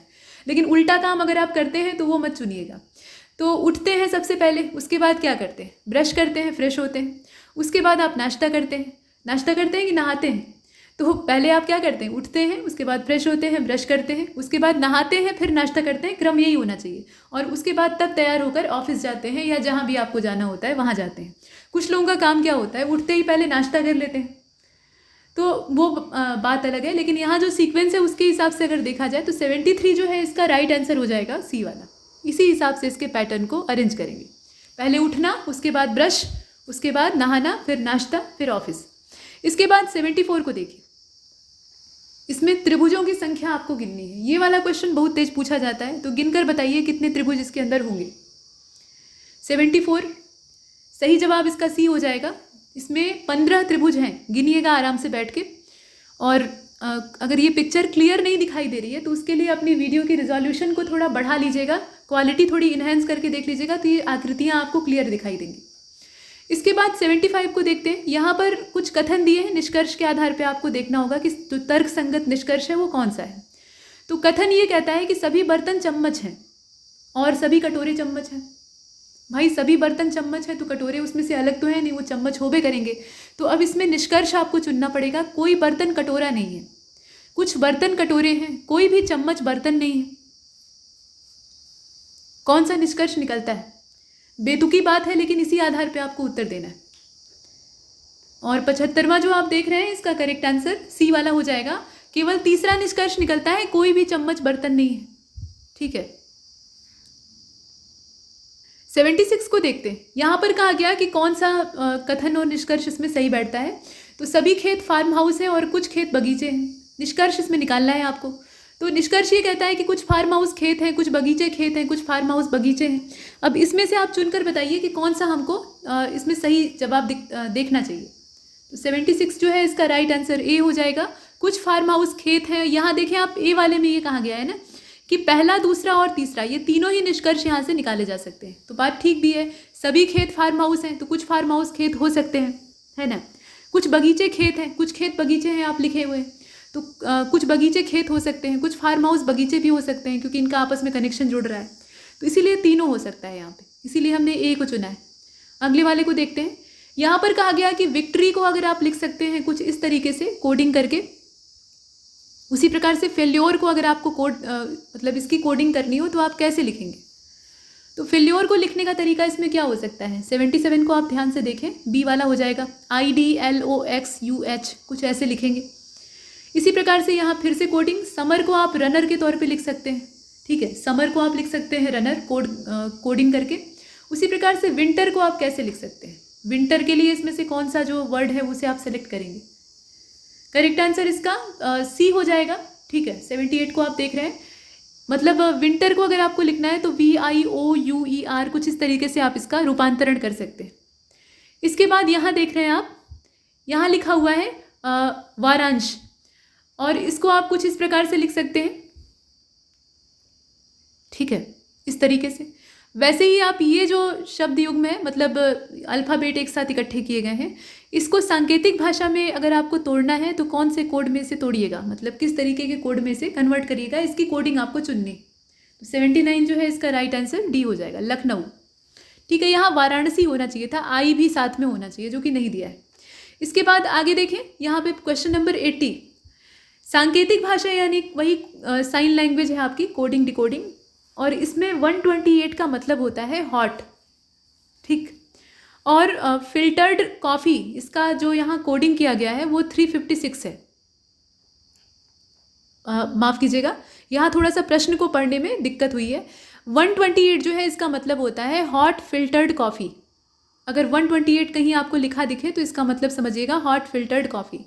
356 का मतलब यहाँ दिया हुआ है वेरी हॉट डे, और 589 का मतलब है डे एंड नाइट। तो अब इसी भाषा में इसी तरीके से वेरी के लिए कौन सी संख्या का प्रयोग किया गया है वो आपको चुनना है। वेरी के लिए कौन सी संख्या का इस्तेमाल किया गया है, चुनिए। निश्चित तौर पे इसमें चुनना आसान है, कौन सा आप चुनेंगे बताइए। तो 80 जो है इसका राइट आंसर हो जाएगा बी वाला, 6 का इस्तेमाल किया गया। नेक्स्ट क्वेश्चन नंबर 81, यहाँ पे देखें, बच्चों की कतार में हरी बाएं से 11वें और मंजुला दाएं से 17वें स्थान पे है। जब ये दोनों आपस में अपना स्थान बदल लेते हैं तो हरी बाएं से 13वां हो जाता है और मंजुला दाएं से नए स्थान पे आ जाती है। अब मंजुला का स्थान इसमें से कौन सा होगा दाहिनी ओर से गिनने पर, ये बताइए। 81, तो 81 का राइट आंसर ए हो जाएगा, 19वें स्थान पे आ जाएगी। अगर स्थानों का परिवर्तन हो जाता है तो वो 19वीं पोजीशन पे आ जाएगी। ठीक, ऐसे ही 82वां प्रश्न है जिसमें कहा जा रहा है कि लड़कियों की एक कतार में सीता बाएं से 7वें स्थान पे है और लीना दाएं से 9वें स्थान पे।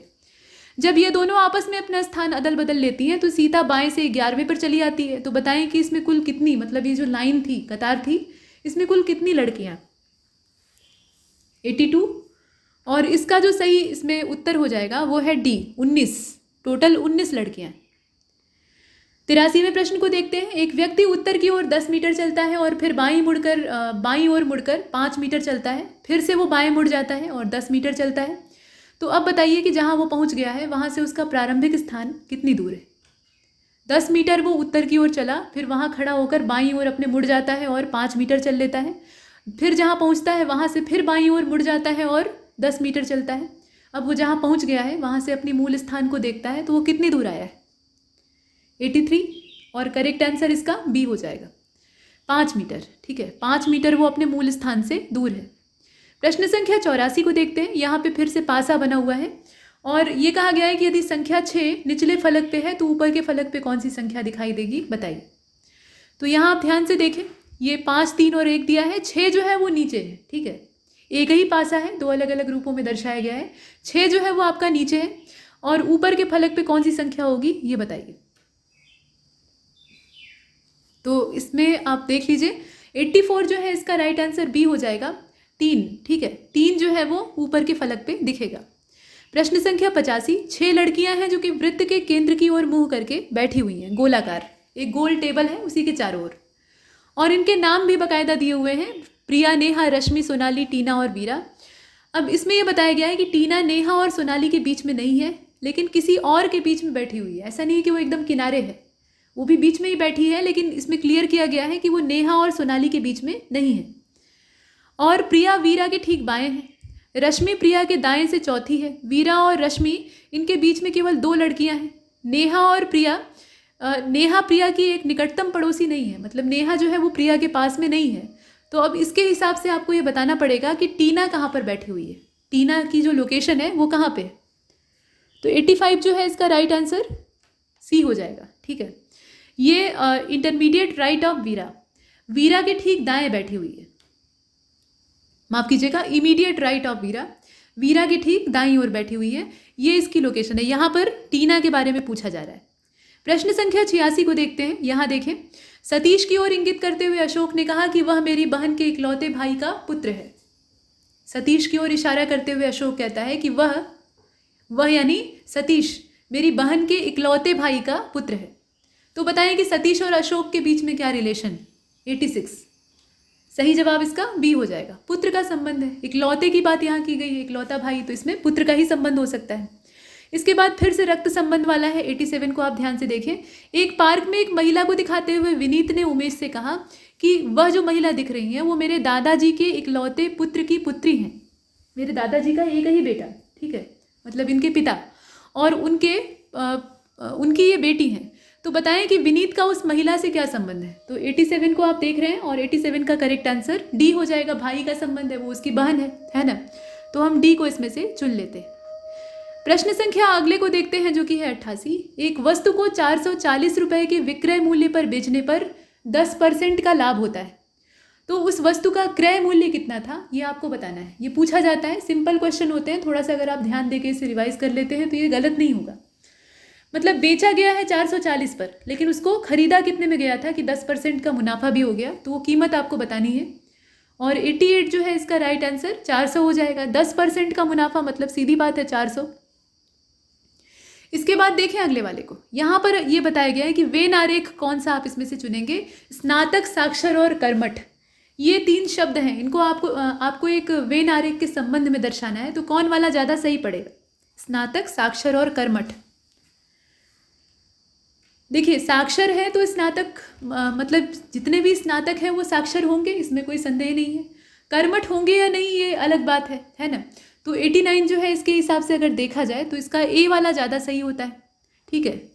ये ए वाला जो इसमें दिया हुआ है ना वेन आरेख, सही है। मतलब बात यह है कि जितने स्नातक हैं वो साक्षर होंगे। साक्षर वाला जो यहाँ गोला है वो बीच में बना हुआ है। अब ये आवश्यक नहीं है कि जितने साक्षर लोग हों सभी कर्मठ ही हों, और ये भी आवश्यक नहीं है कि जितने स्नातक हैं वो सभी कर्मठ हैं। इसीलिए उनका कुछ हिस्सा केवल जो है वो इंटरसेक्ट करेगा कर्मठों के साथ। और ये भी कतई ज़रूरी नहीं है कि जो कर्मठ हैं वो स्नातक हो या फिर साक्षर हो, है ना। तो कुछ इसी प्रकार का रिलेशन बनेगा जैसा कि यहाँ पे दर्शाया गया है। इसके बाद देखते हैं अगले वाले को। अगला वाला यानी ये, इसमें भी वेन डायग्राम है। सांप, सरीसृप और जहरीले।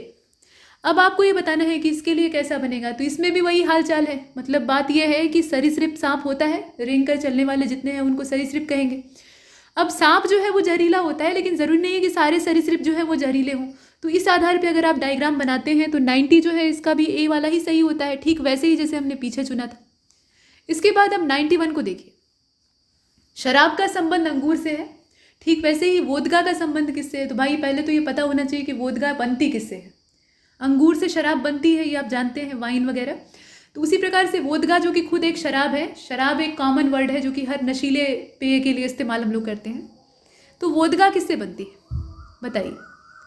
और 91 जो है इसका करेक्ट आंसर इसमें से सी हो जाएगा। आलू से बनती है, आलू से बनती है। स्टार्च युक्त जो पदार्थ होते हैं उनसे बनाई जाने वाली जो शराबें हैं उन्हें आप देख रहे हैं।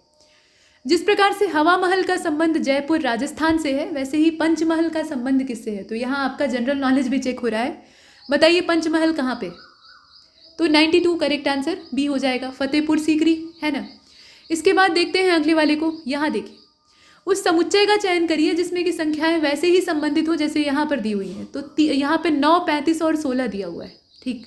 9 दिया है, 35 दिया है और 16 दिया है। अब आपको इसी तरह का पेयर नीचे से चुनना है, पेयर नहीं बल्कि तिकड़ी चुननी है।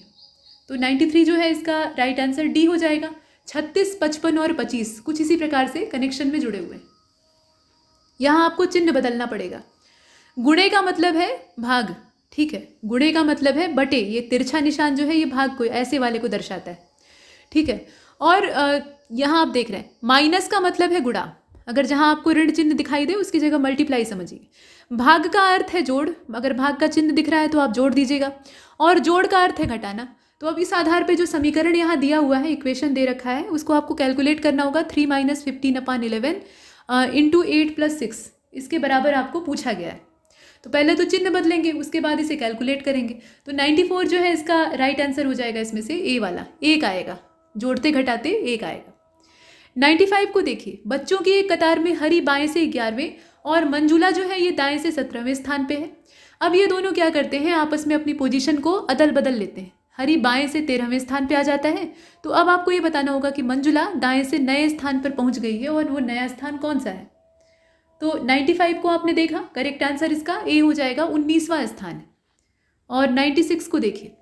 लड़कियों की एक कतार में सीता बाएं से 7वें स्थान पे है, लीना दाएं से 9वें स्थान पे है, ठीक है। जब ये दोनों आपस में अपना स्थान अदल बदल लेती हैं तो सीता बाएं से 11वें स्थान पर चली जाती है। बताएं कि इस कतार में कुल कितनी लड़कियां हैं, लड़कियों की संख्या आपको बतानी है। और 96 जो है इसका करेक्ट आंसर डी हो जाएगा। 19, टोटल 19 लड़कियां हैं। अब यहाँ पर कहा गया कि नीचे दिए गए प्रत्येक प्रश्न में 4 में से 3 अक्षर समूह जो है वो वर्णमाला के क्रम में। अब इसमें देखेंगे एक जैसे जो वर्णमाला के अक्षर हैं उनका प्रयोग किया गया है। कोई एक जो है वो उस समूह से अलग है, विषम है, उसी का चयन आपको करना है। बाकी 3 एक जैसे हैं, जैसे कि जे और जी है, यू और क्यू है, एन जे है, आर एन है। इसमें से कोई एक भिन्न है, कौन सा है बताइए। तो 97 जो आप देख रहे हैं इसका करेक्ट आंसर ए हो जाएगा। जे जी जो है ये अलग है बाकी से, और बाकी सब एक जैसे। अब 98 को देखिए। 98 में कहा जा रहा है कि जो प्रत्येक यहाँ अक्षर क्रम दिया हुआ है, मतलब 3-3 का यहाँ पे समूह बनाया गया है। तो बाकी 3 समूह जो हैं यानी ए बी सी डी में से कोई 3 जो है वो एक जैसे हैं, एक उनसे भिन्न है समूह के हिसाब से या अरेंजमेंट के हिसाब से। वही जो भिन्न वाला है वो आपको चुनना है। तो यहाँ आप ध्यान से देखिए और बताइए। तो 98 जो आप देख रहे हैं इसका करेक्ट आंसर ए हो जाएगा। पहला वाला ही भिन्न है, क्यू एन ओ, और बाकी जो है वो एक जैसे। 99 को देखें। यहाँ फिर से पूछा गया है कि कोई एक जो है वो बाकी 3 से भिन्न है। तो इसमें 1995 है, 1998 है, 91 है और 96 है। तो कौन सा एक भिन्न होगा बताइए। 99 जो आप देख रहे हैं इसका करेक्ट आंसर डी हो जाएगा। 1996 जो है वो इसमें से अलग है, ठीक है, ये इसमें से अलग है। इसके बाद देखते हैं अगले वाले को। यहाँ देखिए, ये 100वां प्रश्न है और रीजनिंग का अंतिम प्रश्न है। इसमें कहा जा रहा है कि 4 में से किन्हीं 3 को अगर आप देखेंगे तो वो एक जैसे मिलेंगे और एक जो है वो इन समूहों से भिन्न है। तो यहाँ फिर 26-90 है, 17-54 है, 64-43 है, इसके अलावा आपका 73-24 है। तो 100 को ध्यान से देखिए और इसका जो सही जवाब है वो इसमें डी हो जाएगा। ये सबसे भिन्न है, बाकी जो है वो एक जैसे। अब यहाँ से जनरल अवेयरनेस के क्वेश्चन स्टार्ट होते हैं। पहले हिस्ट्री से ही भेंट हो गई। कहा जा रहा है कि लखनऊ समझौता दिसंबर 1916 में आयोजित दोनों दलों के संयुक्त सत्र में भारतीय राष्ट्रीय कांग्रेस और मुस्लिम लीग के बीच में हुआ था। लेकिन कहाँ पर हुआ था ये आपको बताना है। 1907 का जो सूरत अधिवेशन था वहाँ कांग्रेस का विभाजन हो जाता है, लेकिन यहाँ पर एक बार फिर से पैचअप होता है गरम और नरम दल का। तो ये अधिवेशन हुआ कहाँ पे था। तो 101वां जो आप देख रहे हैं उत्तर बहुत आसान है, आप आराम से पकड़ सकते हैं। लखनऊ, यहाँ लखनऊ समझौता दे भी दिया है तो आप आराम से इसमें गेस कर सकते हैं। इसके बाद 102वें प्रश्न को देखिए। इसमें भारत स्त्री मंडल की बात हो रही है जो कि इलाहाबाद में इस्टेब्लिश होता है 1910 यानी 1910 में। इसकी स्थापना करने वाली महिला का नाम आपको चुनना है और 102 का जो राइट आंसर है वो इसमें सी हो जाएगा। ये सरला बाला देवी चौधरानी है, ठीक है, देवी चौधरानी भी इनको कहा जाता है। तो सी वाला ऑप्शन हम इसमें से सिलेक्ट करते हैं। इसके बाद चलते हैं अगले वाले प्रश्न की ओर जो कि है 103 और इसमें आपसे कहा गया कि 1936 year is related to which of the following incident. इस समय कौन सी घटना हुई थी। तो चक्रवर्ती राजगोपालाचारी का CR फार्मूला इसमें इस समय आता है। इस्टेब्लिशमेंट ऑफ ऑल इंडिया किसान सभा, दीपावली डिक्लेरेशन जो लॉर्ड इरविन का था वो इस समय आता है, या काकोरी ट्रेन रॉबरी इस समय होती है। ये बात है 1936 की। तो 103 को अगर आप देखें तो करेक्ट आंसर इसका बी हो जाएगा। ये अखिल भारतीय किसान सभा की स्थापना का समय है। बाकी कोई घटना इस समय से मैच नहीं कर रही, तो घटनाओं का वर्ष आपको पता होना चाहिए। CR फार्मूला 1944 में आता है, भारत को जोड़े रखने का प्रयास किया जाता है। दीपावली डिक्लेरेशन जो है वो 1929 का है और काकोरी ट्रेन रॉबरी जो है वो 1925 की है। HRA के सौजन्य से इसको अंजाम दिया जाता है और बड़े पैमाने पर गिरफ्तारियां होती हैं। 104 को देखते हैं। फतेहपुर सीकरी की स्थापना निम्नलिखित में से कौन से शासक ने मुगल साम्राज्य की राजधानी के रूप में की थी। पहचानना आसान है, आप आराम से कर सकते हैं। और 104 जो है इसका इसलिए इसमें राइट आंसर हो जाएगा सी वाला, अकबर, ठीक है। अकबर और फतेहपुर सीकरी का गहरा संबंध आप देखते हैं। इसके बाद देखें 105 को। इसमें कहा गया कि which of the following battle had been fought between Babur and Mahmud Lodi. Babur और महमूद लोदी के बीच में ये लड़ा गया था, कौन सा युद्ध था बताइए। तो ये फर्स्ट बैटल ऑफ पानीपत है, बैटल ऑफ खानवा है, चंदेरी है और घाघरा है। तो 105 को ध्यान से देखा, करेक्ट आंसर इसका बैटल ऑफ घाघरा हो जाएगा, ठीक है।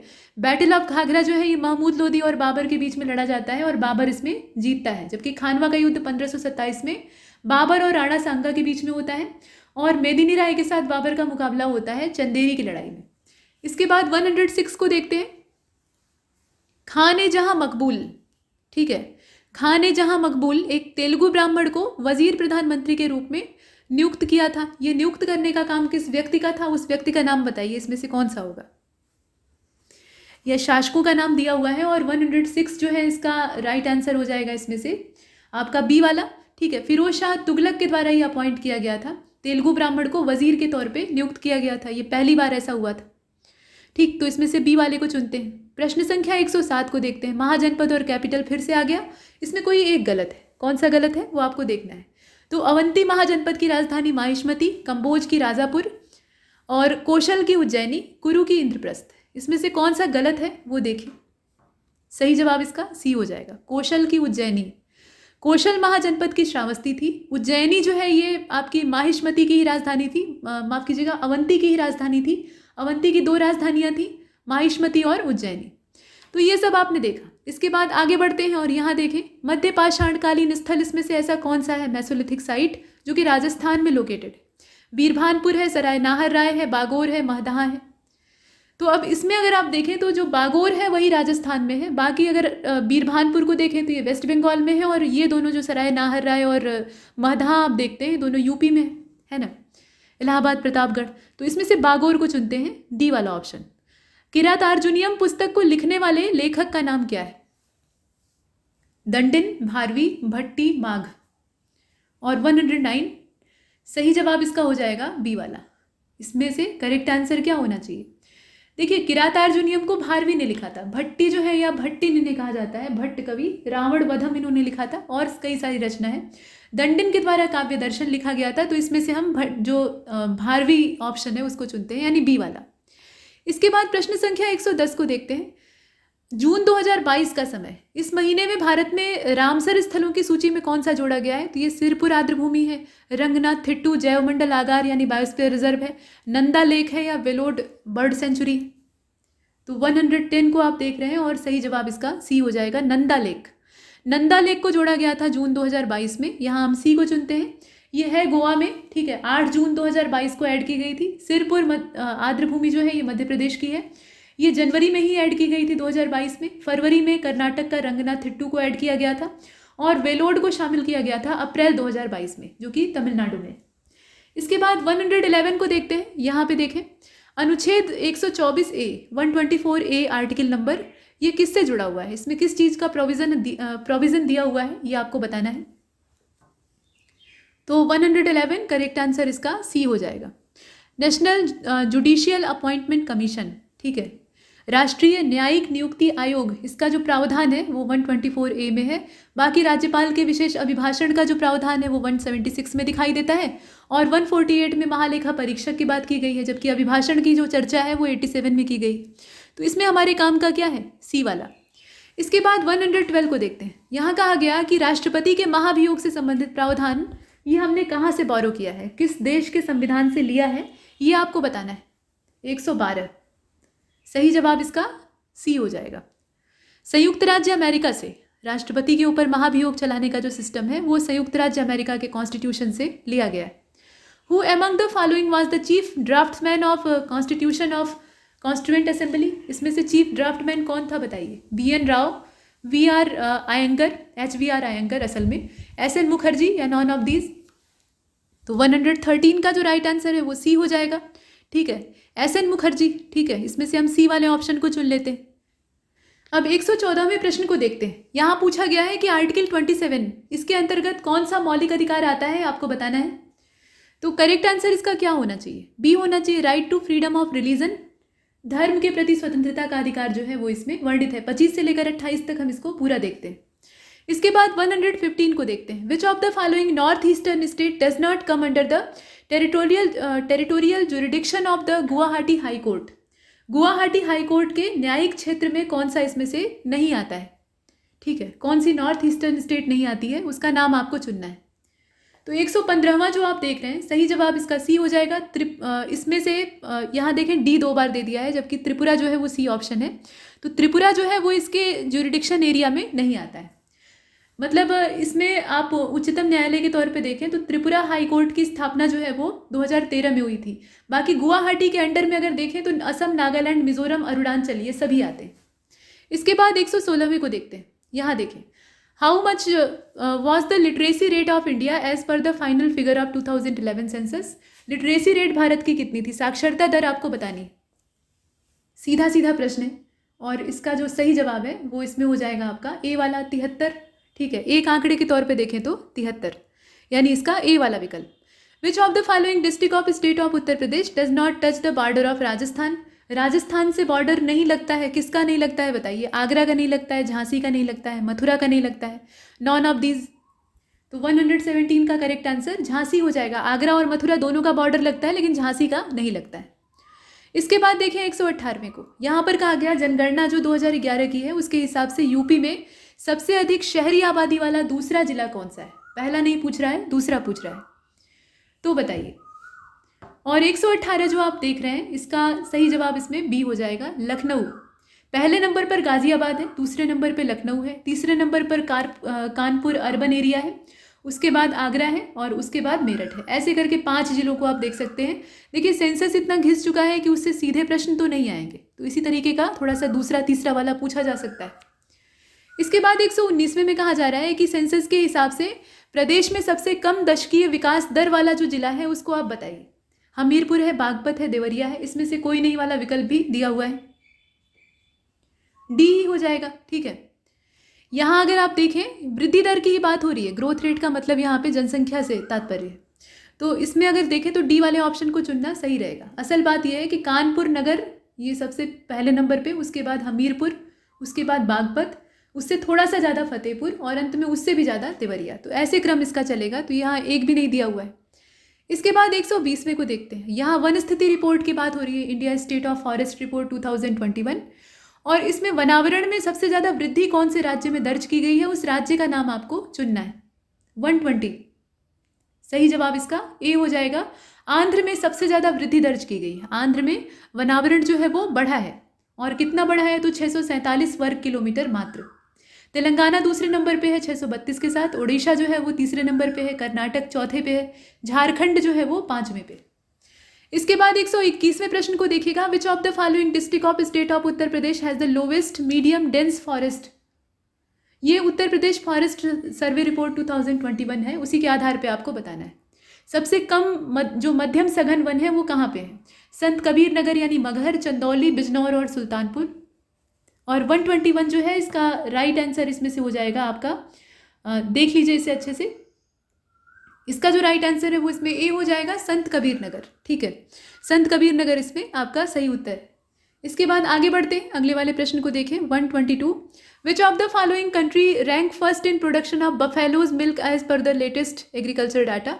दुग्ध उत्पादन की अगर बात करें तो भैंस के दूध के मामले में पहले स्थान पर कौन सा देश है? चाइना है, यूएसए है, इंडिया है, कौन सा होगा? तो 122 जवाब आप भी जानते हैं, भारत ही पहले नंबर पे है। भैंस के दूध के मामले में भारत का पहला नंबर है। गाय के दूध के मामले में संयुक्त राज्य अमेरिका पहले नंबर पे। और वैसे टॉप 3 अगर देखें तो भारत, उसके बाद यूएसए, फिर चीन। तो इसमें से हम भारत को चुनेंगे। भैंस के दूध की बात हो रही है जो कि सबसे अच्छा होता है। स्वास्थ्य और यहाँ औषधि वाले महत्व की बात नहीं हो रही है, स्वाद और चिकनाई की अगर बात की जाए तो भैंस का दूध सर्वोत्तम। अब यहाँ पे लेटेस्ट एग्रीकल्चरल डाटा के हिसाब से चावल के उत्पादन के मामले में यानी पैडी के प्रोडक्शन के मामले में दूसरे स्थान पर कौन सा है? यहाँ प्रदेश का आपको नाम चुनना है। तो वेस्ट बंगाल है, उत्तर प्रदेश है, पंजाब है, हरियाणा है। और 123 आप देख रहे हैं, सही जवाब इसका क्या हो जाएगा? इसमें से आपका पश्चिम बंगाल हो जाएगा पहले नंबर पे। बी वाले ऑप्शन को चुन लेते हैं।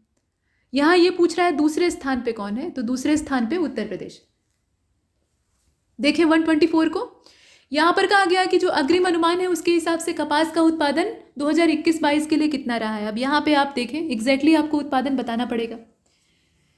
तो 124 जो है इसका राइट आंसर सी हो जाएगा। ठीक है, 34 मिलियन गांठें प्रति 170 किलोग्राम, ये उत्पादन का यहाँ पे आंकड़ा है जो कि अग्रिम अनुमान है।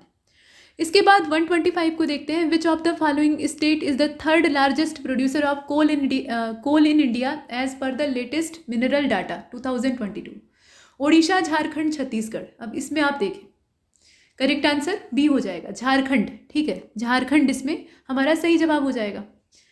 मतलब छत्तीसगढ़ पहले स्थान पे है। यहाँ ये पूछा जा रहा है कि तीसरे स्थान पे कौन है, तो छत्तीसगढ़ पहले स्थान पे है, उड़ीसा जो है वो दूसरे स्थान पे है, झारखंड आपका तीसरे स्थान पे और चौथे नंबर पर है एमपी। इसके बाद 126 को देखें, इंडोनेशिया में इसमें से कौन सा वॉल्केनो स्थित है? तो माउंट न्यारागोंगो है, माउंट मेरापी है, साकुराजिमा है, और इसमें कोई नहीं, ये वाला ऑप्शन भी है। तो 126 को आप देख रहे हैं, सही जवाब इसका बी वाला हो जाएगा, माउंट मेरापी। माउंट मेरापी जो है ये आपका इंडोनेशिया में है। बाकी जो है उनकी भी स्थिति आपको पता होनी चाहिए। साकुराजिमा जो है ये जापान का है, और न्यारागोंगो जो है ये कांगो का है। कांगो और न्यारागोंगो आप आपस में आराम से जोड़ सकते हैं। अब यहाँ 127 को देखिएगा, विच of the following mountain peak is located in state of Nagaland? तो ये माउंट थिम्पू है, माउंट सारामती है, इसके अलावा फोंगपुई है और करो पीक है। इसमें से कौन सा नागालैंड में है ये आपको बताना है।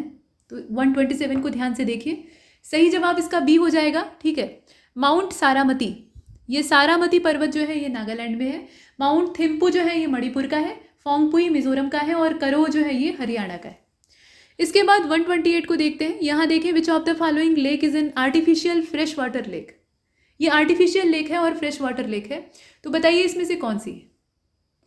तो इसमें कोलेरू का नाम दिया है, ढेबर है, रंगसागर है और सष्टम कोट्टा है।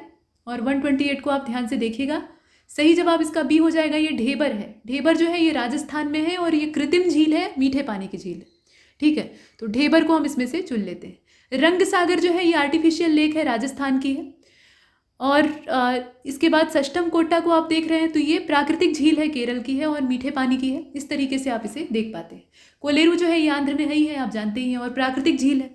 इसके बाद 129 को देखते हैं। यहाँ देखें, कौन सा दर्रा केंद्र शासित प्रदेश लद्दाख को चीन का जो अधिकृत तिब्बत वाला क्षेत्र है उससे अटैच करता है?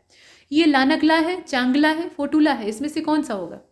ला और दर्रा का मतलब एक ही है, तो दोनों में से कोई एक ही शब्द इस्तेमाल करेंगे। और 129 को आप ध्यान से देखिएगा, तो सही जवाब इसका डी हो जाएगा, ठीक है। मतलब ये है कि इसमें से कोई नहीं। यहाँ जो दर्रों के नाम दिए हैं वो हमारे काम के नहीं है। इमीसला पास है, ठीक है, इमीसला है असल में, जो कि केंद्र शासित प्रदेश लद्दाख को चीन वाला जो तिब्बत है उससे कनेक्ट करता है।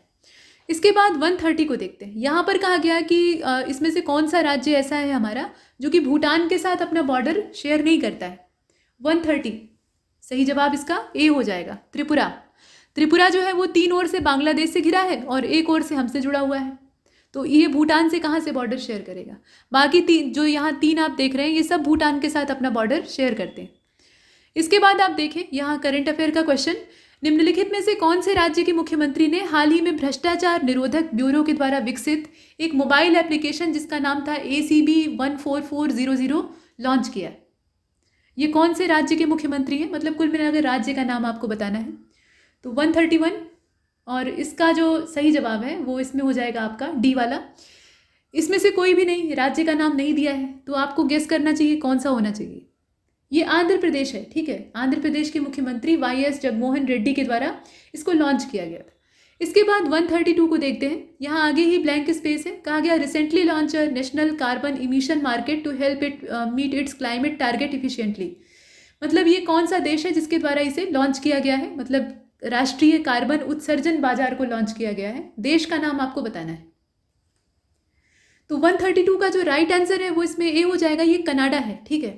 कनाडा के द्वारा लॉन्च किया गया है, और यहाँ आप नाम भी देख रहे हैं।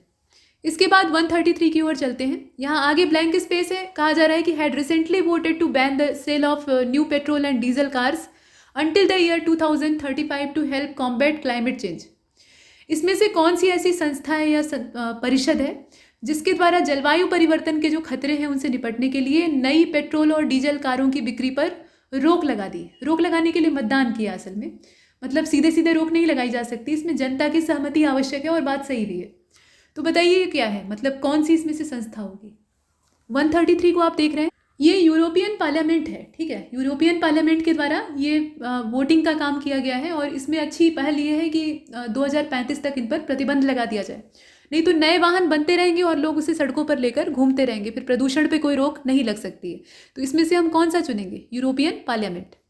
इसके बाद 134 को देखते हैं। यहाँ पर कहा गया कि Rahul Narwekar has recently been appointed as new speaker of. अब यहाँ कौन सी असेंबली है, कौन सी विधानसभा है, ये आपको बताना है। राज्य का नाम भर दीजिए इसमें खाली स्थान में। और 134 को ध्यान से देख लीजिएगा पहले, ये महाराष्ट्र की विधानसभा है, महाराष्ट्र की असेंबली है, जिसके अंतर्गत इन्हें नए अध्यक्ष के तौर पे नियुक्त किया गया है। तो इसमें से हम सी वाले ऑप्शन को चुन लेते हैं।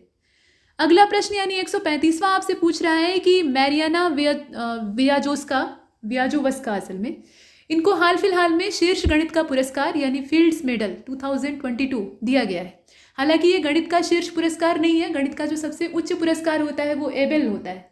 जैसे नोबेल पुरस्कार साइंस के क्षेत्र में या विभिन्न क्षेत्रों में दिया जाता है, वैसे ही एबेल को कहा जाता है गणित का नोबेल।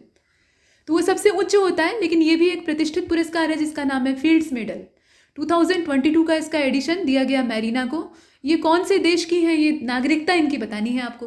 तो 135 आप देख रहे हैं और इसका जो सही जवाब है वो इसमें ए हो जाएगा। ये यूक्रेन की है। आजकल यूक्रेन वालों के साथ जो मित्र राष्ट्र हैं कथित तौर पे, उनकी बड़ी सहानुभूति। इसके बाद 136 को देखते हैं। यहाँ देखिए, the single use plastic by back scheme. Single use plastic को बाई बैक किया जाएगा, दोबारा खरीदा जाएगा। तो ये स्कीम शुरू की गई है, कौन सी गवर्नमेंट के द्वारा स्टार्ट की गई है ये बताइए। सिंगल यूज प्लास्टिक पर बैन लगाने का जो सपना है वो सारी गवर्नमेंट सजोए हुए हैं, लेकिन ये सार्थक नहीं हो पा रहा है। तो अब दोबारा इसको खरीद कर अपने इस्तेमाल में लाने का काम जो है उसको जोर शोर पर करने की पहल ये किस सरकार के द्वारा शुरू किया गया है बताइए।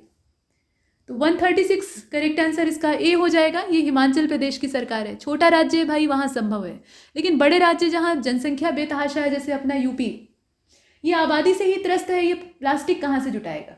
एक प्लास्टिक जुटाएगा 10 फेंके जाएंगे। तो यहाँ दूसरे ही हथकंडे आजमाने की आवश्यकता है। इसके बाद 137 को देखते हैं। कौन सा संगठन प्रयागराज में स्थित है बताइए। अब इसमें देखें, Motilal Nehru national institute of technology, central drug research institute, Indian pulses research institute, Indian botanical research institute, इसमें से कौन सा होगा। तो 137 आप देख रहे हैं और इसका जो सही जवाब है वो इसमें ए हो जाएगा। यहाँ आराम से आप पकड़ सकते थे, ज़्यादा दिक्कत की बात नहीं है। हाँ, बाकी जो है उनका पता होना चाहिए। तो सेंट्रल ड्रग रिसर्च इंस्टीट्यूट जो है ये लखनऊ में है, दलहन वाला कानपुर में है और वनस्पति वाला फिर से लखनऊ में। इसके बाद 138 को देखते हैं। Which of the following fair is organize in Vrindavan Uttar Pradesh. तो ये बटेश्वर है, देवा है, हरिदास जयंती है और नौचंदी है।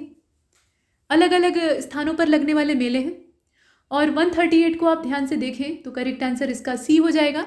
हरिदास जयंती मेला जो है ये आपका लगता है वृंदावन में, बाकी जितने हैं वो इससे मतलब वृंदावन से कनेक्शन नहीं है। बटेश्वर मेला आपका आगरा में लगता है, देवा शरीफ का मेला वो मजार पे लगता है बाराबंकी में, और नौचंदी मेला आप जानते ही हैं मेरठ में लगता है, पूरे 1 महीने चलता है।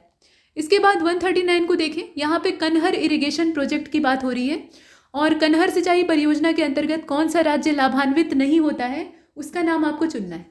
तो यहाँ यूपी है, झारखंड है और छत्तीसगढ़ है। 139 सही जवाब इसका डी हो जाएगा। इसमें से कोई भी ऐसा नहीं है जो कि इसके अंतर्गत नहीं आता हो। 140 आगे ही एक बड़ा सा ब्लैंक स्पेस है, उसमें स्थान का नाम आपको भरना है कि उस स्थान को संगीत के सितार और सुरबहार संगीत के इमदाद खानी घराने के लिए जाना जाता है।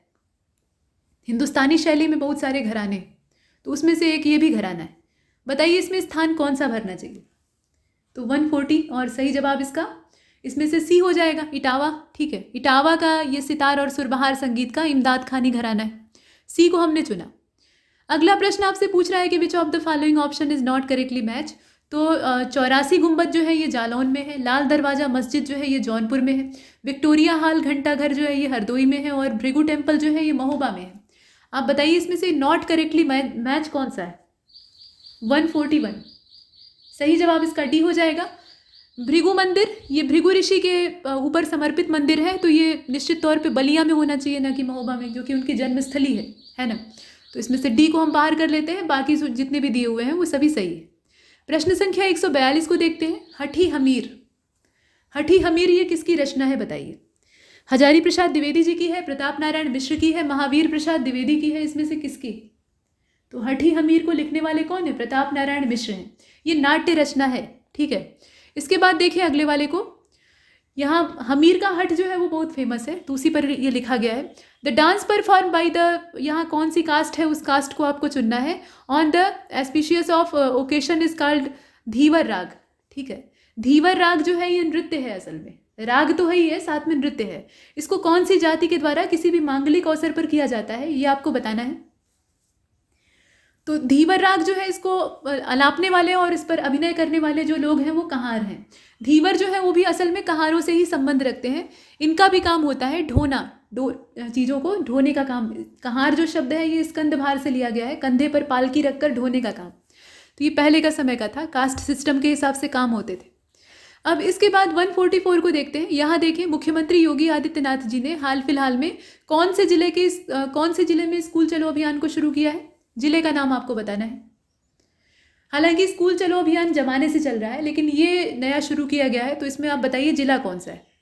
तो 144 जो है इसका करेक्ट आंसर ए हो जाएगा, ये श्रावस्ती है। ठीक है, अप्रैल 2022 की बात। 145 की ओर बढ़ते हैं और यहाँ पर देखिए अक्टूबर 2021 की बात हो रही है। इसमें कहा गया है कि अक्टूबर 2021 में उत्तर प्रदेश का कौन सा जिला है जहाँ पे उत्पादित होने वाले रतौल आम को भौगोलिक संकेतक प्रमाण पत्र प्रदान किया गया है, यानी GI टैग दिया गया है। ये रतौल आम है कहाँ का? यहाँ जिलों के नाम दिए हैं, अमरोहा, ललितपुर, सहारनपुर। सही जवाब इसका क्या होना चाहिए? बागपत होना चाहिए, तो इसमें दिया ही नहीं है बागपत, और इसीलिए हम डी को चुन लेते हैं। अच्छा, 146 को देखिए, महिला निधि। ये क्या है? एक ऋण योजना है और ऋण के माध्यम से महिलाओं के सामाजिक और आर्थिक विकास के लिए इसको चलाया गया है। कौन से राज्य के द्वारा शुरू की गई है, उस राज्य का नाम आपको बताना है। 146 को ध्यान से देखिए, तो ये राजस्थान के द्वारा शुरू की गई है, और राजस्थान यानी बी वाला ऑप्शन हमारा सही होता है। राजस्थान के मुख्यमंत्री अशोक गहलोत जी के द्वारा इसको स्टार्ट किया गया था। प्रश्न संख्या 147 को देखिए, यहाँ पर कहा गया कि MPEG इसका पूर्ण रूप क्या है? MPEG जो है इसका पूरा नाम क्या है, इसका फुल फॉर्म आपको बताना है। तो यहाँ लिखा हुआ है moving pixels expert group, moving pictures expert group. इसी प्रकार से मूविंग पिक्सल एक्सपर्ट ग्राफिक्स, और ग्राफिक्स के नाम से दूसरा वाला भी दिया हुआ है। तो 147 जो है इसमें सही जवाब आप ढूंढ कर बताइए, करेक्ट आंसर क्या होना चाहिए? मूविंग पिक्चर्स एक्सपर्ट्स ग्रुप, और इसीलिए इसका जो बी वाला ऑप्शन है वो सही है। नेक्स्ट 148, यहाँ कहा गया कि इंटीग्रेटेड सर्किट यानी IC जो होता है इसको क्रिएट किया गया था 1958 में। किसके द्वारा क्रिएट किया गया था वो आपको बताना है। इसके आधार पे बाद में जो कंप्यूटर्स हैं उनका निर्माण किया जाता है। तो यहाँ जो आविष्कारक हैं उनके नाम दिए हुए हैं, और 148 जो है इसका राइट आंसर डी हो जाएगा। ये जैक किल्बी और रॉबर्ट नॉयस के द्वारा इसको ईजाद किया गया था। इसमें बार्डीन का नाम वैसे भी नहीं होगा क्योंकि उन्होंने ट्रांजिस्टर को खोजा था, तो बार्डीन वाले जितने ऑप्शन हैं उनको बाहर कर लीजिए। अब बचते हैं मूर और नॉयस, किल्बी और नॉयस। अगर इसमें से एक को भी आप जानते हैं तो बहुत आराम से पकड़ लेंगे। तो फिलहाल इसका 148 का जो राइट आंसर है वो डी ही होगा। इसके बाद 149 को देखते हैं। कौन सी पीढ़ी के कंप्यूटरों में बैच ऑपरेटिंग सिस्टम को शुरू किया गया था? बताइए, यहाँ जनरेशन आपको चुननी है। सही जवाब इसका बी हो जाएगा। ये द्वितीय पीढ़ी के कंप्यूटर थे, मतलब सेकेंड जनरेशन के कंप्यूटर थे एक्चुअली, जिसमें कि बैच ऑपरेटिंग सिस्टम को स्टार्ट किया गया था। और लास्ट क्वेश्चन आपसे पूछ रहा है कि भारत का पहला कंप्यूटर वर्ष 1955 में कहाँ पर स्थित अखिल भारतीय सांख्यिकी संस्थान में स्थापित किया गया था। तो पहले तो आपको अखिल भारतीय सांख्यिकी संस्थान की लोकेशन मालूम होनी चाहिए, वही आपको यहाँ चुननी है। और 150वां जो है इसका राइट आंसर डी हो जाएगा। ये कोलकाता है, ठीक है, कोलकाता इसका सही जवाब होगा। डी वाले ऑप्शन को हमने चुना, और यहाँ पर ये मॉक समाप्त होता है। इसमें इतना ही, तब तक के लिए नमस्कार।